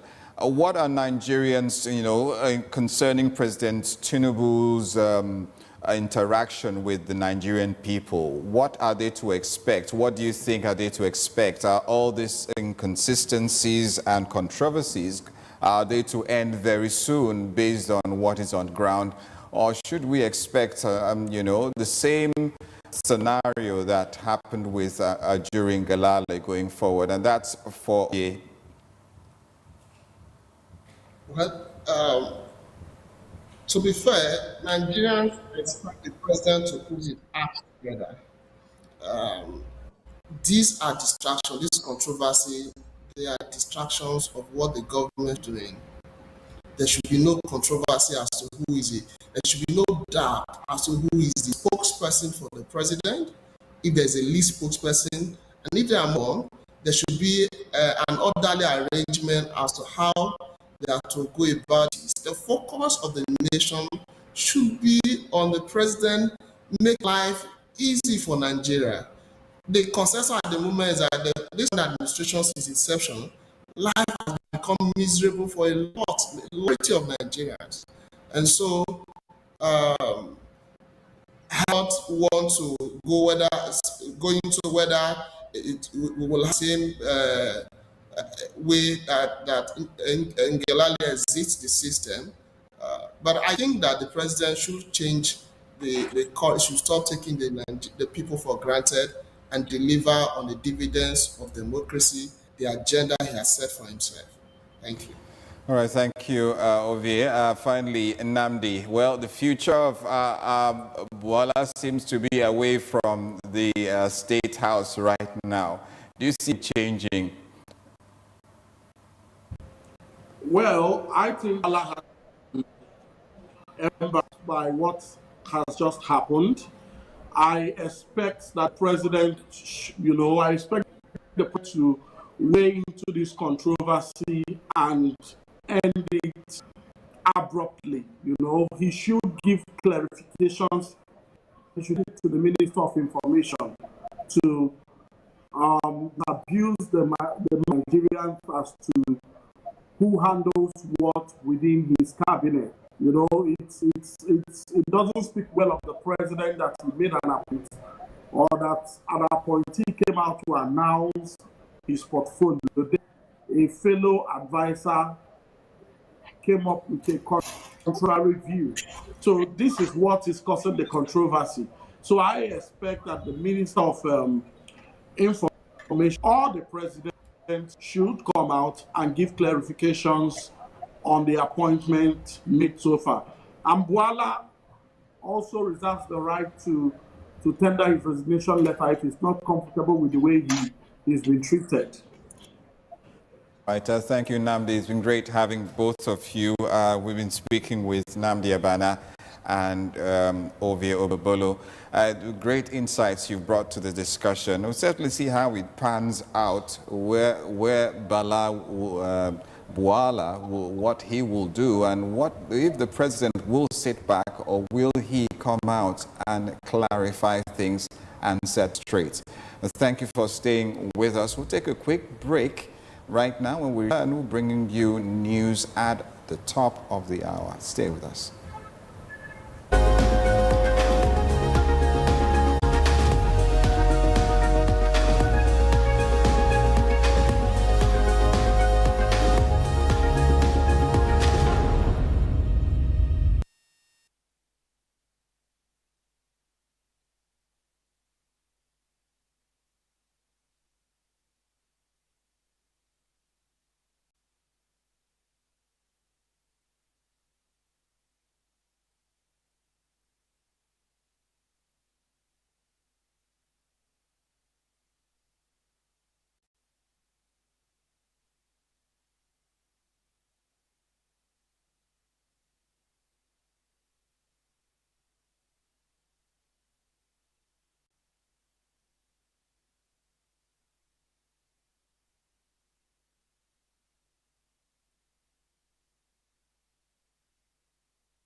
Ellen 24/7 is first of all a news station.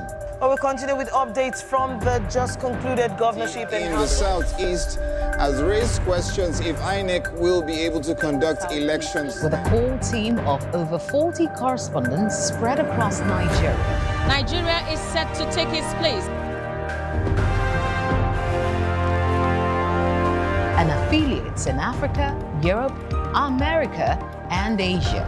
We give you news as it breaks from the perspective you can trust. Ellen 24/7 News, where the story goes, we go. What makes the political system what it is today? What are the recurring issues? Order. The tussle for power. An extremely problematic area. The tension.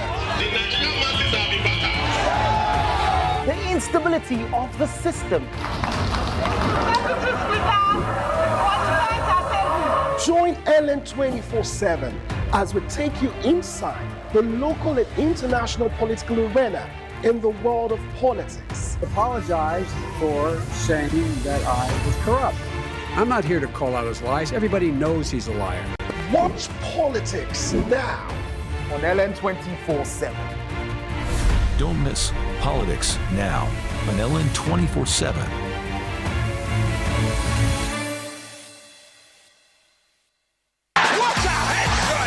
At Ellen 24/7 Sports, football just got better.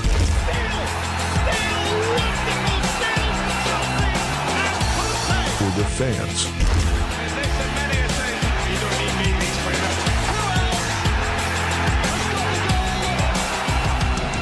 For loyalty.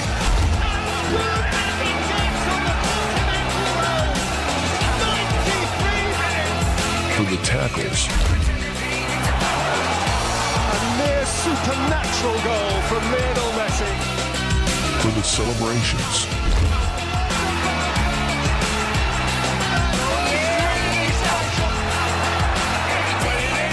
For the goals.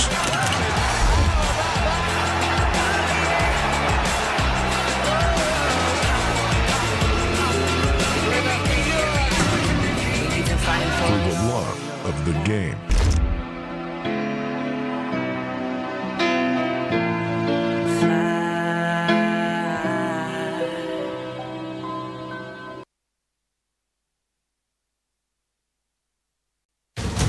Stay up to date with Ellen 24/7. Ellen 24/7.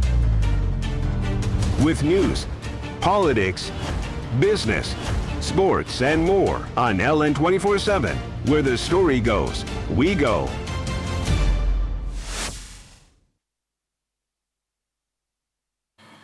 Well, thanks for joining us. It's time for news. At the top of the hour, the Socioeconomic Rights and Accountability Project has called on President Bola Tinubu to order an investigation into alleged 57 billion naira of public funds missing, diverted or stolen in the Federal Ministry of Humanitarian Affairs and Poverty Alleviation in 2021.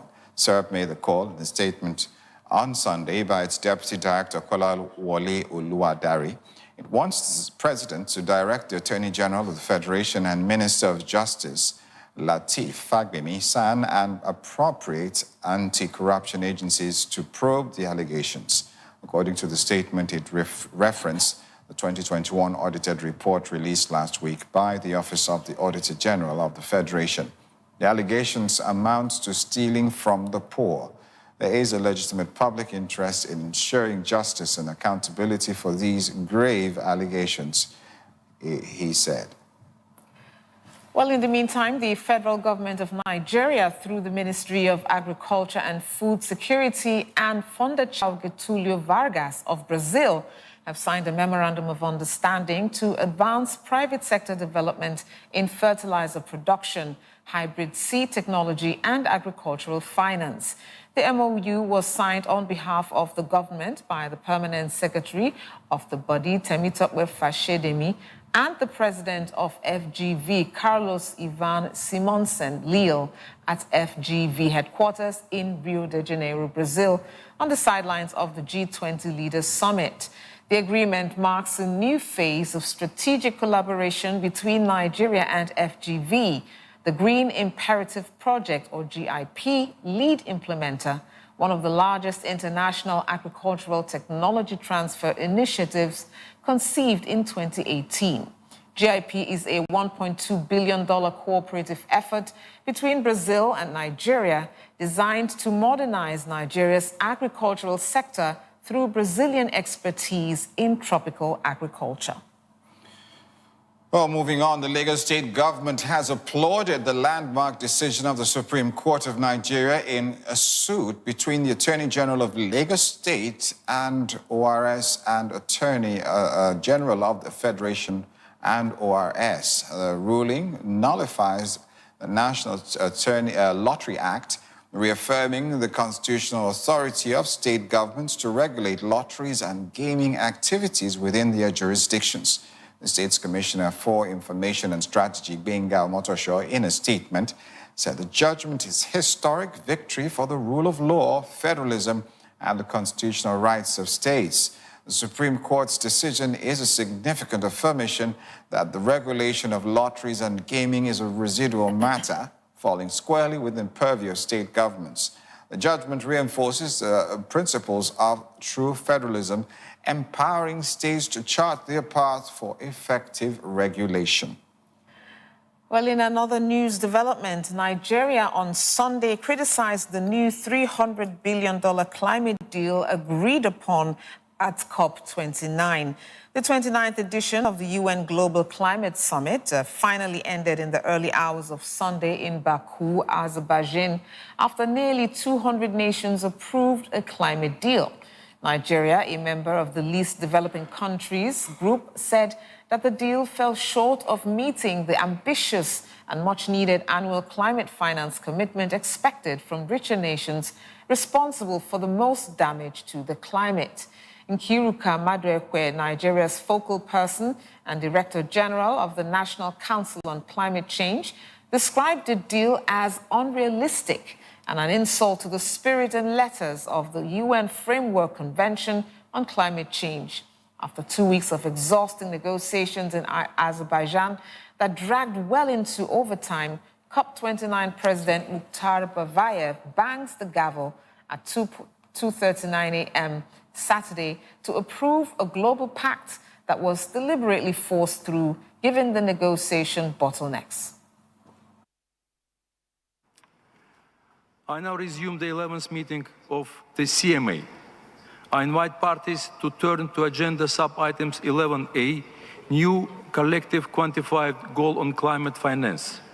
I hereby invite the CMA to adopt the draft decision contained in document CMA/2024 L.22.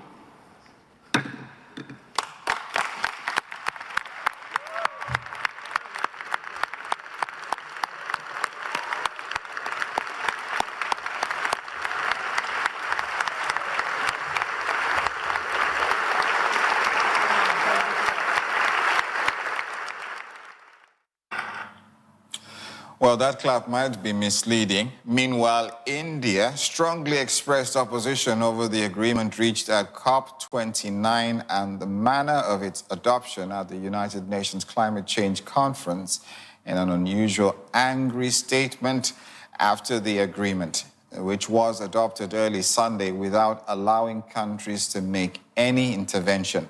India called the amount abysmally poor and paltry, adding the document was an optical illusion, completely ignoring the demands of the developing nations for mobilization of at least $1.3 trillion a year in climate finance. Developed countries managed to force an agreement at the COP29 meeting in Baku, promising to put together just $300 billion a year, that too from 2035. Indian negotiator Chandni Raina also objected to the manner in which the agreement was adopted and said the process was stage-managed. That this document is nothing more than an optical illusion. This, in our opinion, will not address the enormity of the challenge we all face. Therefore, we oppose the adoption of this document. We oppose the adoption of this document. India opposes the adoption of this document, and please take note and regard of what we have just said from the floor of this room. That is one determined lady, I can tell you that, to state her point. Well, that's the news for you at the top of the hour. At this time, more news to come, and you can also go to our content hub at www.ln247.news to get more updates as they come in through the wire. For us, we continue with This Morning right after the break. Don't go away. Stay up to date with LN 24/7. LN 24/7. With news, politics, business, sports, and more on LN 24/7. Where the story goes, we go.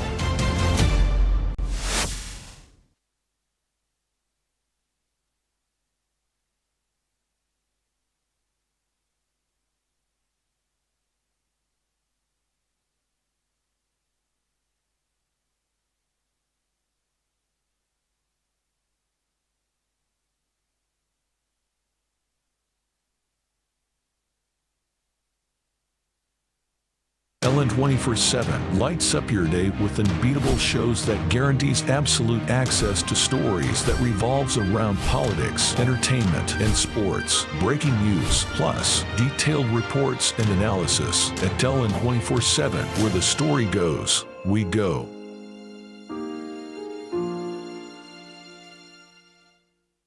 At LN 24/7 Sports, football just got better.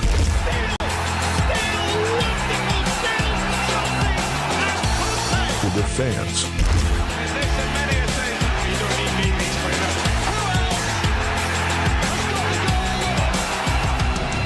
For loyalty.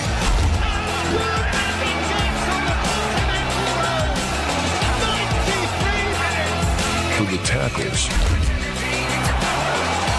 A near supernatural goal from Lionel Messi. For the celebrations.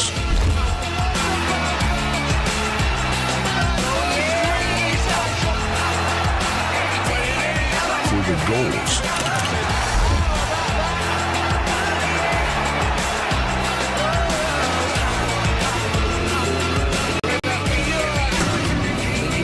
For the love of the game.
the political system what it is today?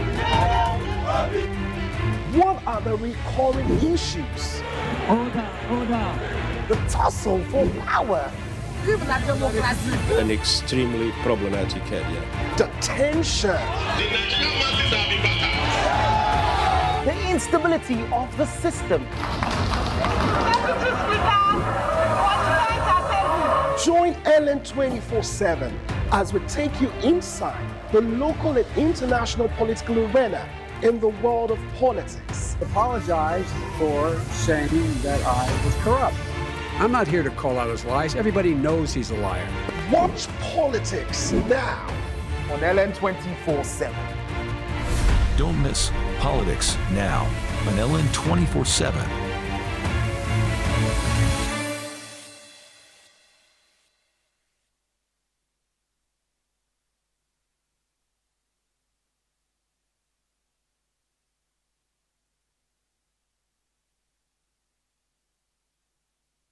Ellen 24/7 lights up your day with unbeatable shows that guarantees absolute access to stories that revolves around politics, entertainment, and sports. Breaking news, plus detailed reports and analysis. At Ellen 24/7, where the story goes, we go.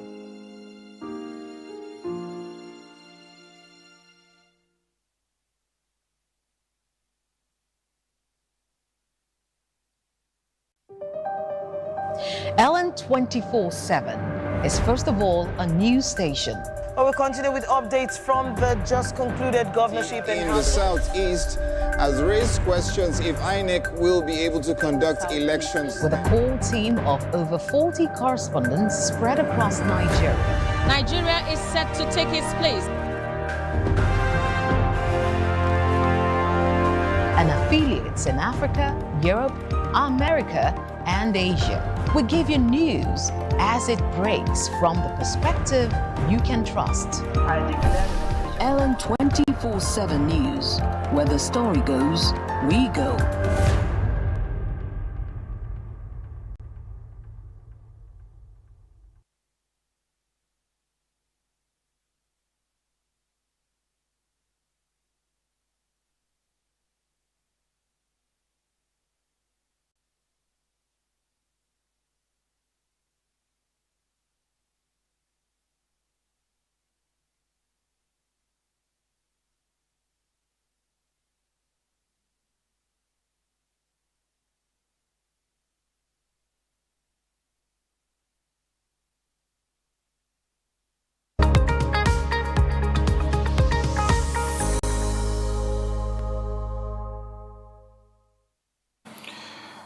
All right, great to have you back. You're still watching This Morning on Ellen 24/7. I've just finished a discussion talking about politics. Yeah, and this time around, we're going to food security.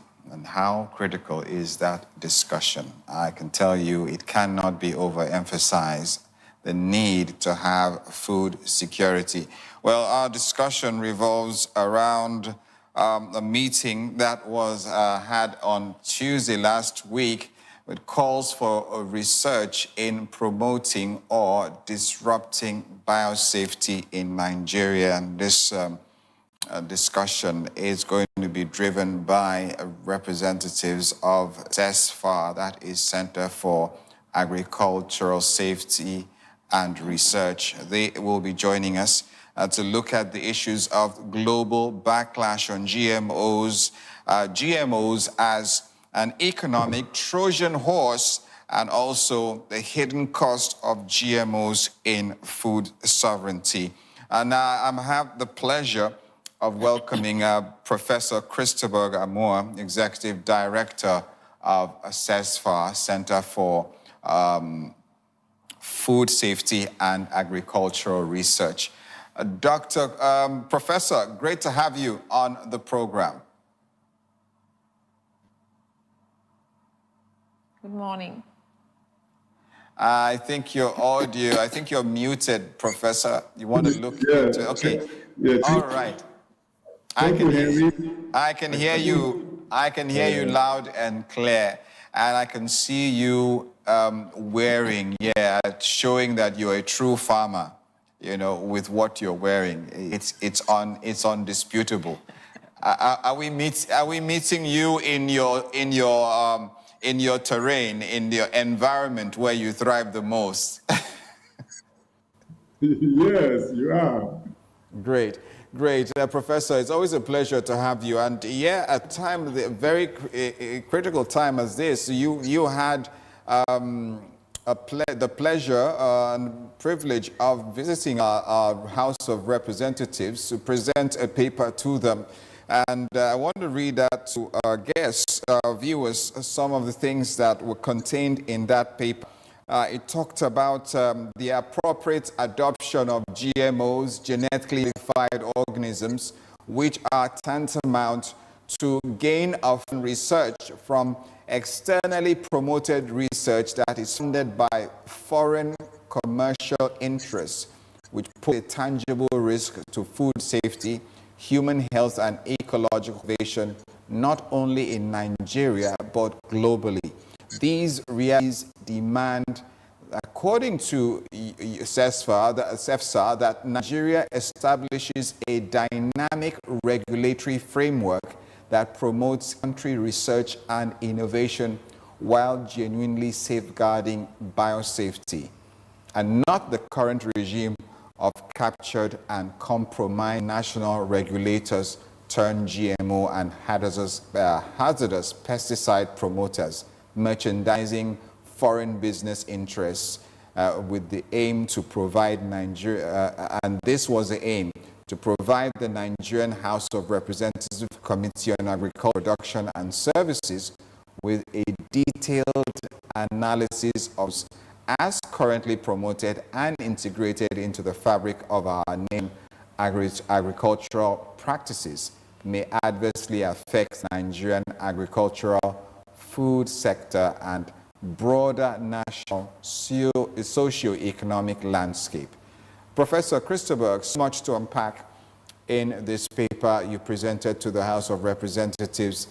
It is sad that we don't have these things that you are calling for already, especially in these times, isn't it? Yeah, it is sad, and it is. I mean, this should be status quo in every nation that looks to develop and protect its food sovereignty, isn't it? Absolutely, because you cannot build a framework on external promotion. The reason is because the motive driving the push for adoption of genetically modified organisms in our country's agricultural landscape is to drive profits for the benefit of external commercial interests. Secondly, it is to drive national interests for those nations that host those interests. Thirdly, it is to position or to push our agricultural landscape to a position of capture, such that we will continually and continuously keep depending on these external interests.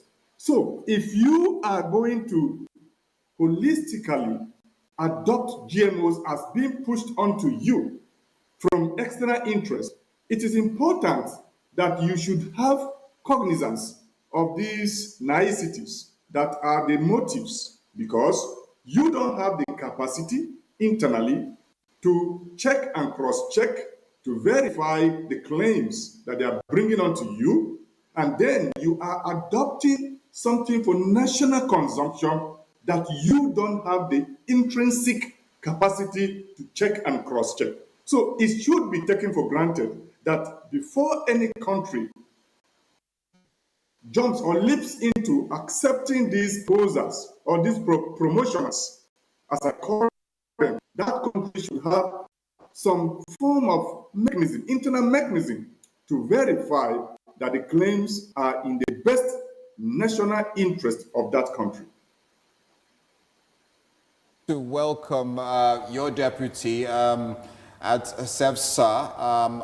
Segun Adebayo joins us right now. Hello, great to have you, Segun. It's great to have you on the program.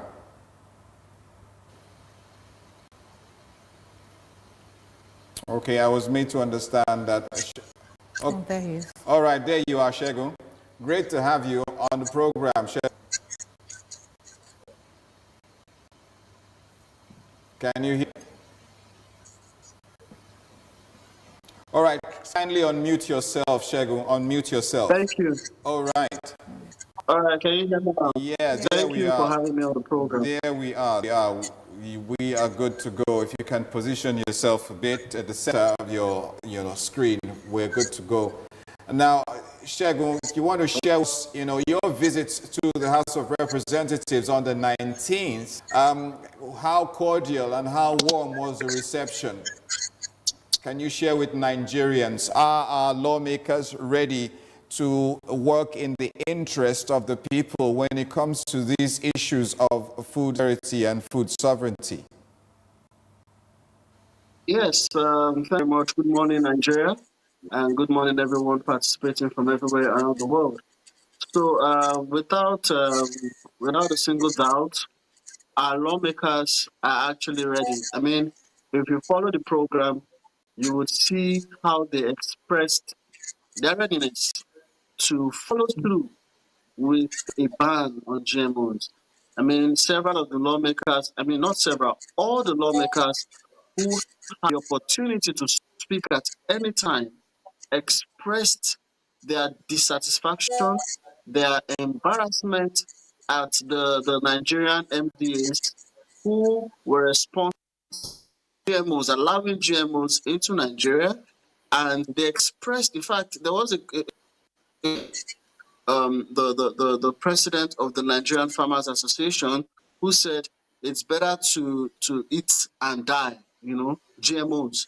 And the lawmakers erupted and they expressed their disapproval of GMOs. They expressed their dangers. Obviously, they had been doing their own independent studies on the internet because there's sufficient information on the internet to support any argument against GMOs. So say that our lawmakers are ready and they're ready to do what is needful to guarantee the safety of our people today and also for tomorrow.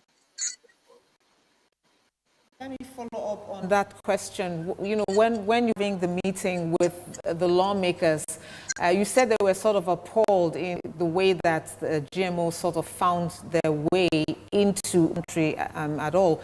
From your observation, did you think that they had the necessary information about the dangers of GMO? Do you think that they really understood that and that is the reason why they are ready to go all out in making sure that that is banned? Or do you think there was something else behind that resolve? Absolutely, because in fact, what snowballed into the public hearing a motion by Musa Shagaya on the 16th of May. So his interest, his motion was for the assembly to investigate, the health and safety, and also to ban and suspend the introduction of new signals. Some research they had started searching into the topic of GMOs, and on that day, on the day of the public hearing, there were more than enough experts, subject matter experts. We have genetics, we have professors of chemistry like Professor Amoa, who spoke earlier on, who were able to explain in depth the dangers of GMOs. And not just that, we had experts on ground to speak about the danger. We had Professor Johnson Ekpere, who was actually the one who negotiated Nigeria's ratification of the Cartagena Protocol, which is a globally recognized protocol to protect biodiversity. We had him on ground and he was against it. He was even the chairman of the Biosafety Committee that led to the creation of the Biosafety Management Agency. And besides this school of very high qualified professionals who were on ground to to educate our lawmakers. There are precedences already. For instance, we have Mexico, who had already banned GMOs and banned glyphosate in their country, stating that the health and safety of their people is more important than anything else.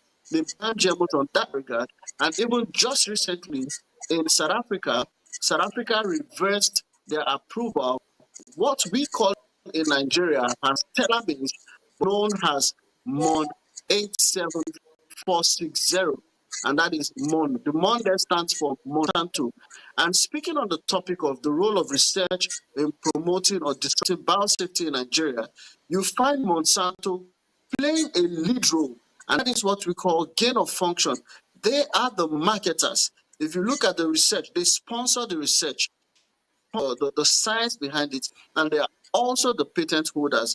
Let's take a leaf from Russia. Russia, in the course of the war, following the imposition of sanctions on Russia after its invasion, after its the war in Ukraine, they had to ramp up the production of their own domestic planes because they were receiving sanctions from Boeing.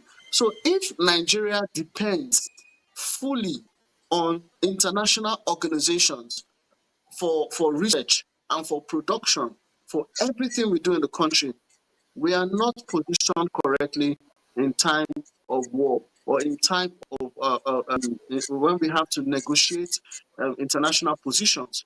And this is why we are calling on well-meaning Nigerians, calling on grant organizations, we are calling on the federal government to ramp up their funding of research. There are some things you don't leave to us. There are some things you don't do that. You don't leave those things to outsiders. And research one of us. You don't leave your research to outsiders. You have to be the number one funder of your research.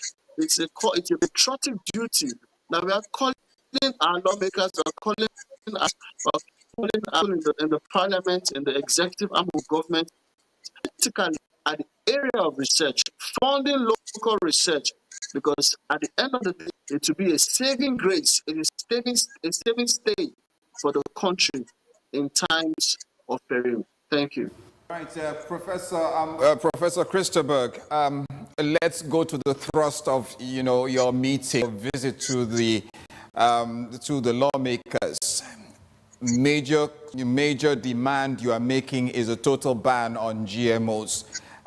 You've cited other nations as well who have actually this ban in place. Where are we in that cycle? If the lawmakers are so forthcoming and received you well, and really have seen the realities in the paper, in the research that you have presented, how far are we, or how close are we to arriving? Are you arriving at this demand that you're making? What are the steps that are needed to be taken? Well, thank you, Gabe. I think in the contemporary history of Nigeria, we have come with this outing at the National Assembly, we have come closest to critically examine the reality of these external incursions into our space than ever before. The lawmakers, like Dr. Shegun has explained, were very receptive to us. And they were not just receptive, they expressed acute understanding and following of the facts, the truths that we presented that were evidence-based from research from across the world. And now we think that based on the protocols, based on their order of operations at the House of Representatives, this committee now is to compile their reports, because we showed expressly, we showed clearly that genetically modified organisms are tantamount to a gain of function research, where an interested party confers an external function on an interested organism to make it perform the functions that it naturally wouldn't have been able to perform. And in such case, we also drew the attention of the House to the reality of the COVID debacle that the worst came out of it. That debacle, that COVID experience was actually gain of function research, which is exactly what GMOs are. And we think that as the House Committee on Agricultural Production and Services compiled their reports from that public hearing and to the House Committee of the Whole, or the plenary as they call it, the House will be convinced. The House will be convinced to take a position. Now, what needs to be done next is for us as interested stakeholders to also advance a proposal to the House, like in the form of a bill that would repeal the instrument, the legal instrument or the legislative instrument that enabled the introduction, that agency of government that has been given unfettered passage of GMO applications into this country. That law needs to be adjusted, needs to be repealed and replaced with a more stringent law that will safeguard this unfair access of foreign interest in our food and agricultural system. And I think that the House of Representatives has enough information, enough evidence from all the plethora of memoranda that we from Center for Food Safety and Agricultural Research and our partners from many other civil society organizations, and even the Honorable Minister for Agriculture somehow corroborated our presentations in his own very statements, that he said that these things need to be critically looked into. So as we think and we move forward, we are expectant that the House will do the needful, because they have incontrovertible evidence before that these things are, as they are currently promoted into our country, are more or less going to injure our economy, our national health, our environmental sustainability, and of course, politically compromise our national security. All right, go ahead. And I wanted to ask you this question: just how equipped is our higher institutions and research centers to provide solutions or an alternative option for GMOs? Because it's not just enough to ban it, there has to be an alternative. Is the education sector, in terms of research institute, equipped to provide homegrown solutions? And what is CESFA do to push that solution forward to the House of Assembly? I'm sorry, there were echoes and reverberations, so I really couldn't hear you. There was a lot of echo and reverberations, so I couldn't really pick your question. Okay, yes, Prof, talking about the role of research that is equipped is our institutes in providing alternative to GMOs, and what is set to push these alternatives to those in Parliament? Yes, thank you. Generally, across Nigeria, centers and research institutes, as Dr. Shegun pointed out, funded. And research is quite expensive. In any case, our national disposition towards research and academic development has been somewhat downgraded. Our research institutes are underfunded. They don't have the requisite preparation in terms of infrastructure and even in terms of personnel training to some extent to grapple with these things. Having said that, it's not that we are completely lost in this conversation. What CESFA is doing, number one, excavate our traditional experiences that border on agroecology. Because before GMOs, like one of the honorable asked on that day, before GMOs, how were we living? There's what we call sustainable or good agronomic practices that had contributed significantly to growing Nigeria's population pre-independence, which was below 60 million, to this where we are estimated to be over 200 million. In any case, and good agronomic practices have been abandoned progressively with the introduction of these poisons and post-agricultural practices as exemplified by GMOs and the attendant agricultures that have pervaded our agricultural space. Now, one of the fallouts of these GMOs is that farmers are told lies that, oh, all you need is GMO as a silver bullet to solve the hunger or the food challenge.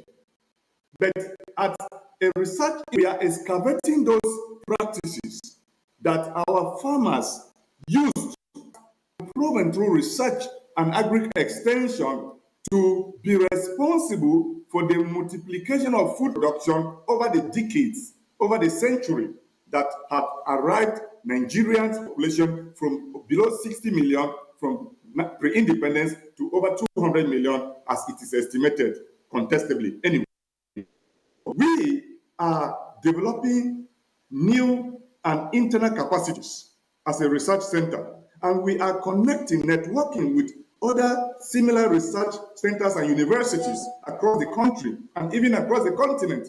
Recently, we were in Namibia trying to develop memoranda of understanding with one or two universities over there. Now, these memoranda, these networks will in aggregating our efforts at different levels and layers of intervention to congeal into a plausible alternative or plausible alternatives that we can give to farmers, we can give to the nations of Africa to use as plausible alternatives to GMOs. Because really, GMOs are not a silver bullet.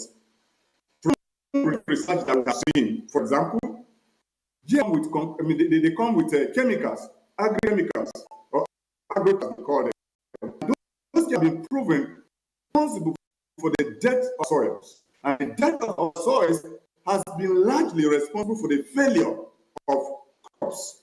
And the failure of crops is what transvanders, as I call them so, have been harping upon to market GMOs as the silver bullet. Now, as a research center, we are telling the governments, we are telling the farmers, we are telling the consumers, we are telling the producers that that is not true. There are good agronomic practices that if you practice them to regenerate the health of the soil, you will get a bumper harvest. And that we saw in the food scarcity challenge. Secondly, there is also this that the challenge of food in our society is merely a production challenge. As a research center, we are bringing up solutions to show that as simple as access to farmlands, as simple as farming infrastructure is, if invest in access to farms, such that farmers can have free passage of their produce to the commercial centers and consumers can also have unfettered or unhindered access to the farms to procure their food, post-harvest losses will be mitigated. And once post-harvest losses are mitigated, are reduced, the food challenge will be solved to a great extent, because the food scarcity imbroglio is not just a matter of production, but it's also an issue with distribution and access. So these are the areas that we are bringing alternatives to GMOs as research centers.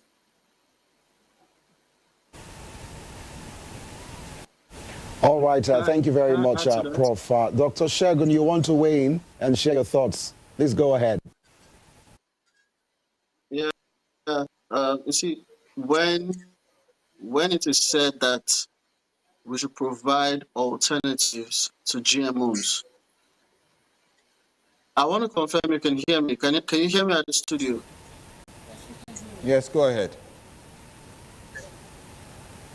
All right. When it is said that we should provide alternatives, a bit of an issue with that question, because GMOs are actually the alternative. They are the solution.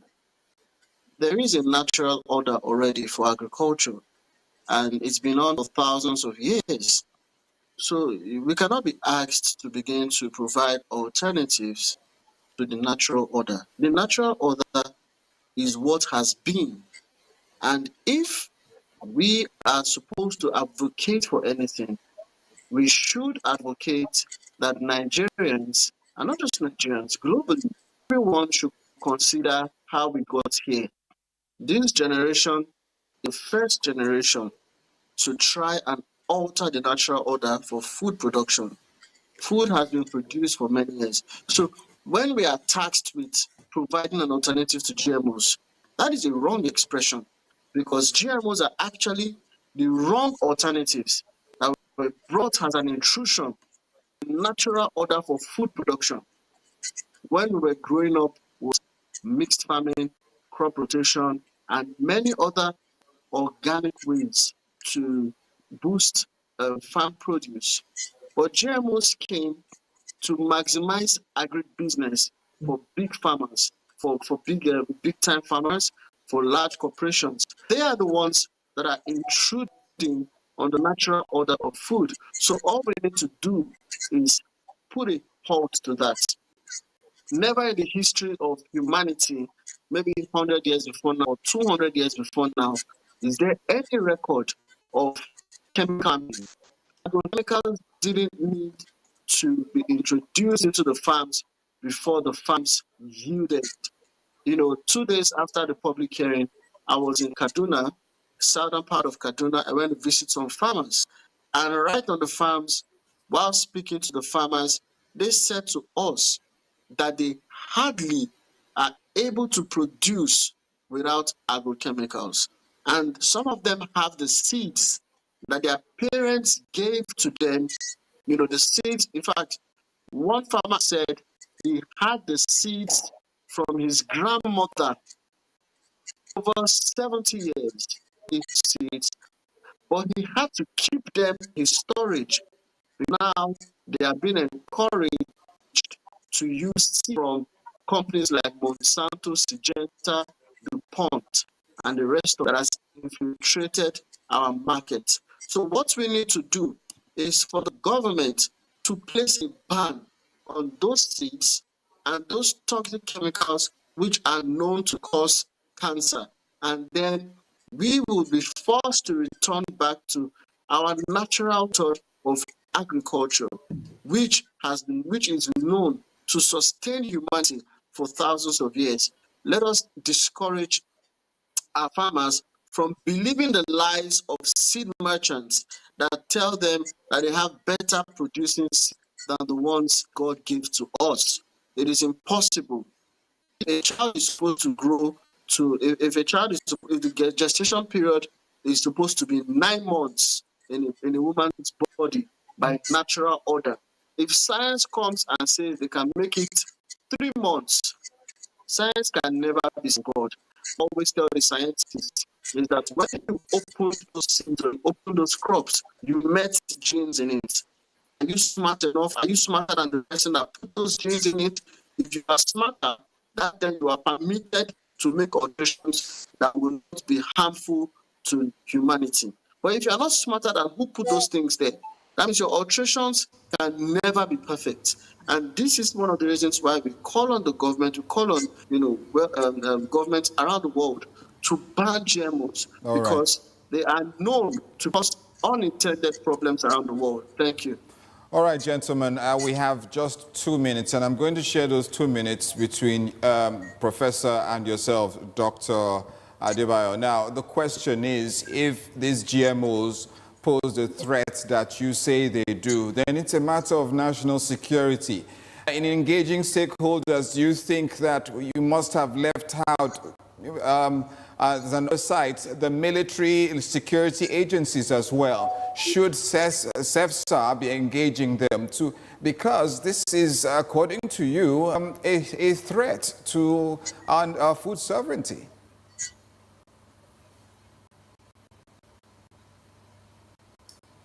I'm sorry, a lot of breakages. Okay, I'm saying, if this GMO is the threat that you claim it does to our food sovereignty, to the lives of our citizens, shouldn't our security agencies, the military as well, their intelligence too, be engaged in the stakeholders, meet that you've been going with? Certainly they should. If you followed our proceedings as you did at the National Assembly, you would sure see that we actually also invited the security apparatus of the nation to get more interested in the conversation about GMOs. And I don't need to say all on air the back-end work that, because not all security matters are discussed publicly. But I'm sure and I'm confident that the security stakeholding has also been invited into the conversation. And the military, the national security apparatus entirely are keenly watching and also cross-checking to verify some of the challenges that we are pushing forth. So it is true that the security apparatus, and in this context, security does not only involve those who are in the security agencies. It also involves from the presidency top down, because the president and commander is the commander-in-chief of the armed forces and is actually the number one chief security officer of the country. So we are confident that as much as it is true that they should also be involved, we know that they are keenly watching and following the because we have had some interactions with them behind the scenes. So you are correct. I agree with you. All right, gentlemen, I want to thank both of you as representatives and the top dogs at the Center for Food Safety and Agricultural Research. Thank you for sharing your insights and, what transpired at the meeting you had with lawmakers last week on the 19th of November. It's been great having you, and certainly we hope you keep us updated on the progress you are making in these matters.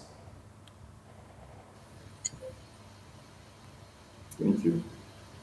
Thank you so much. We'll take a break now, okay, and when we return, we'll bring you another update, quite interesting one, I must say. Stay with us.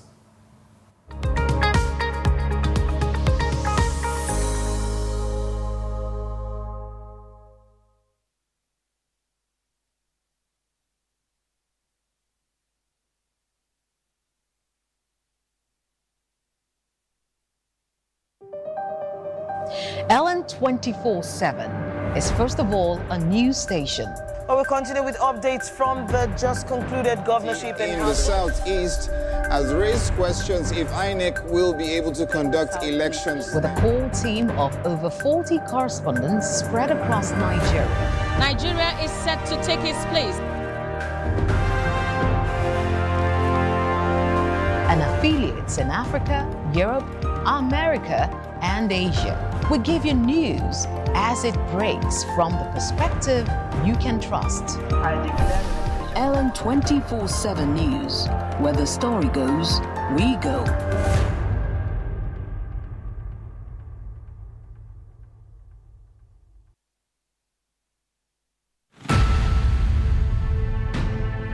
Let me tell you this.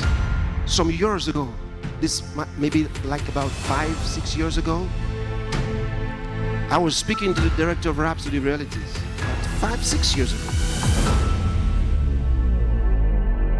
We said something about a world outreach with Rhapsody. I said to her, not yet. I said, just wait a little more. We're doing these outreaches, different cities, different nations. So, can we just have one big one around the world? I said, not yet. I said, because when we do it, it will be global. Not global in name. It'll be one big sweep.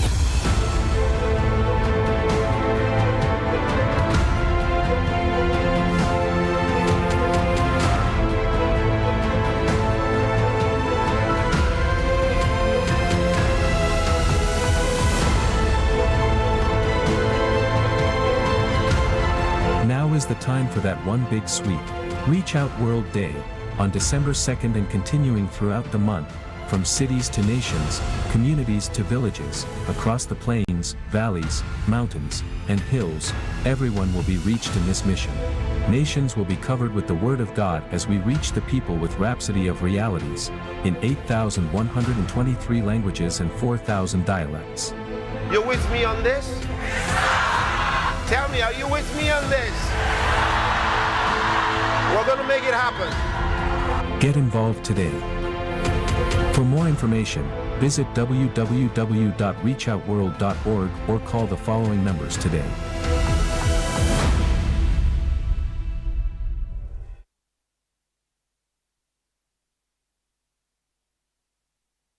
Great to have you back. Still watching this morning. Quite an illuminating and insightful discussion we had just now, talking about the threat of GMOs. And we're moving to another discussion. Quite information we're bringing to you, and I'm telling you, you are going to be amazed by it.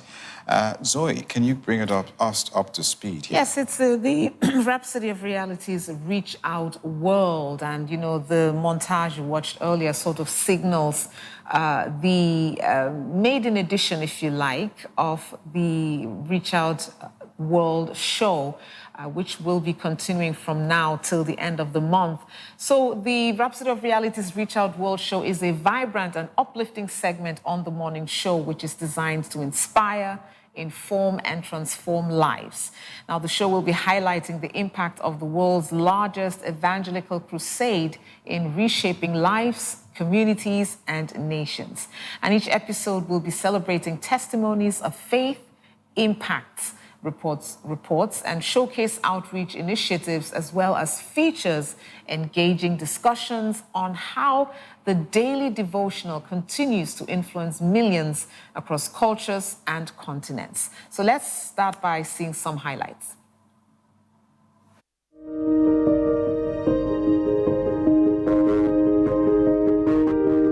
Prophecies heralded the emergence of the messenger angel, Rhapsody of Realities that would change the course of human history. Just a little over 20 years ago, Spirit of God said, this book will go to all nations.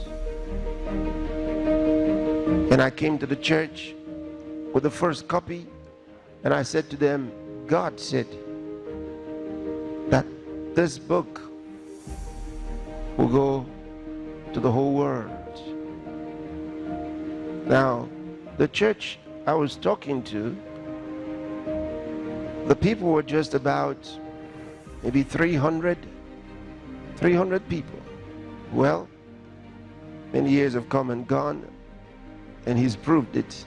But the instruction was to put his word in a simple form for all people to understand, to all nations and to the peoples of the world.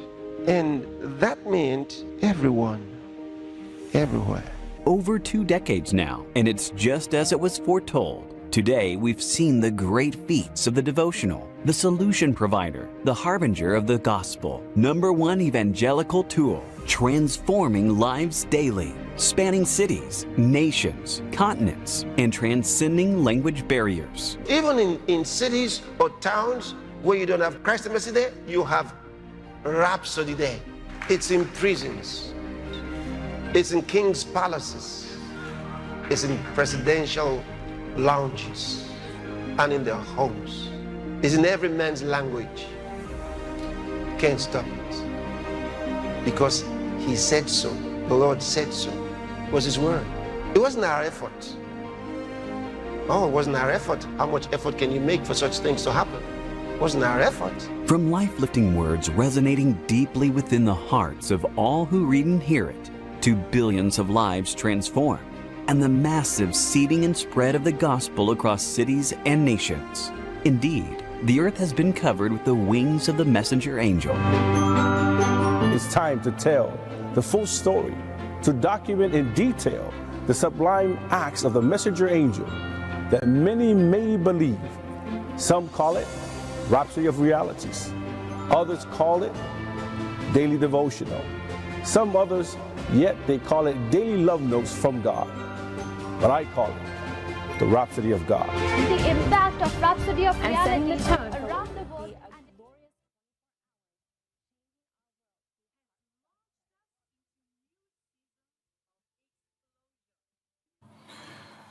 All right, and so much to talk about on this extraordinary initiative that is being piloted by the Love World, also known as Christ Embassy.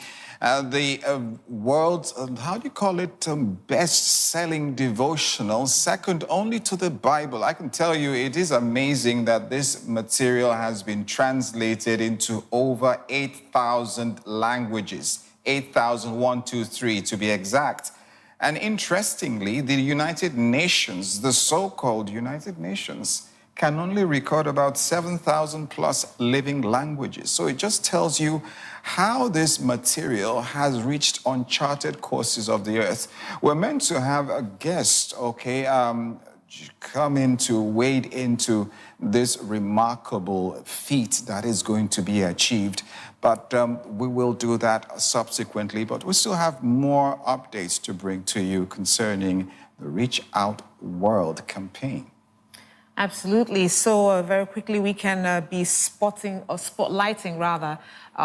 the spotlight on the nations. Now, Rhapsody of Realities has influenced nations over the years. Let's take a quick deep dive into the cultural and spiritual landscape of a featured country, showcasing how Rhapsody of Realities is impacting lives and fostering growth in that region. I just would like to thank Pastor Chris for Rhapsody of Realities. Greetings from Romania, Bucharest. Today we went out on the streets of Bucharest to share the good news and the gospel that Rhapsody brings us. We have been going in different sites to distribute, to meet different kind of people. It's written in the language of their heart, the Maltese language. For many years, ministers of the gospel have searched for ways to spread the gospel to different nations. However, there were some barriers in certain places, such as language, cultural differences, and remoteness of these communities. Rhapsody of Realities became the solution as communities opened up to the message of the gospel. More than 80% of the world's population who do not speak English as their first language now have access to God's Word through the translations of Rhapsody of Realities. When I got Rhapsody from one of the members of my family and a chance to see Pastor Chris's message and healing videos, my life has changed and I got healed. As we are sharing this, I realize that people are beginning to see differently, and even ministers. It's also known as the Rhapsody of God. It's called the Messenger Angel. Comes by many extraordinary names. And as we wind down, I want to say thank you for staying with us thus far this morning. Yeah, I've had a fantastic and phenomenal time with you. I wish we had more time to share, but don't worry, we'll be back here bright and early tomorrow morning. You know the time, on Ellen 24/7. My name is Henry Williams. And I'm Zoe McDarlington as Sadap. We will leave you with innovations for outreach and a demonstration of how to navigate the Rhapsody apps, which will be showcasing new tools, platforms, and strategies for digital and physical gospel outreach, including interviews with some tech innovators and outreach coordinators. So keep watching. Bye for now.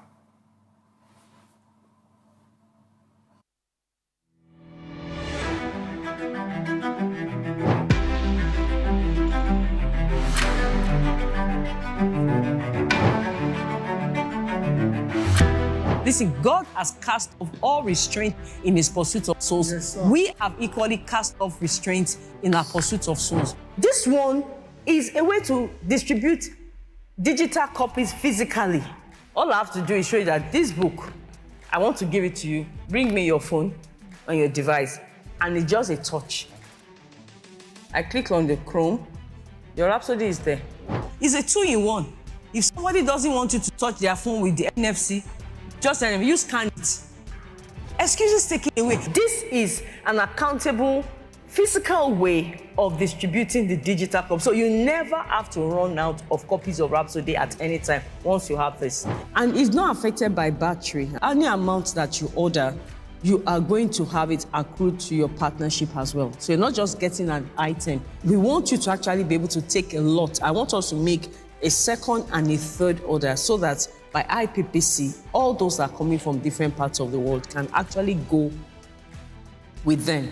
Before they know it, we have distributed everywhere, even in places where there seem to be restriction, and they can get the languages. So, brothers, esteemed pastors, we should have these out in the millions, frankly. For the bulk, it's from 5 SPs all the way to 10 SPs. For the retail, we have it from 8 SPs to 15 SPs. We want it to work because the signs are upon us. If we do this, mobilize the world for evangelism, the rapture is near. I can tell you that. We want it to be recorded in the history of the church that the Lord World Mission hastened the coming of the Lord. Why? Because we got the gospel to everyone. And so we are not any opportunity the Lord gives us. We want to be aggressive about it, determined. We want the Lord, to reckon of us.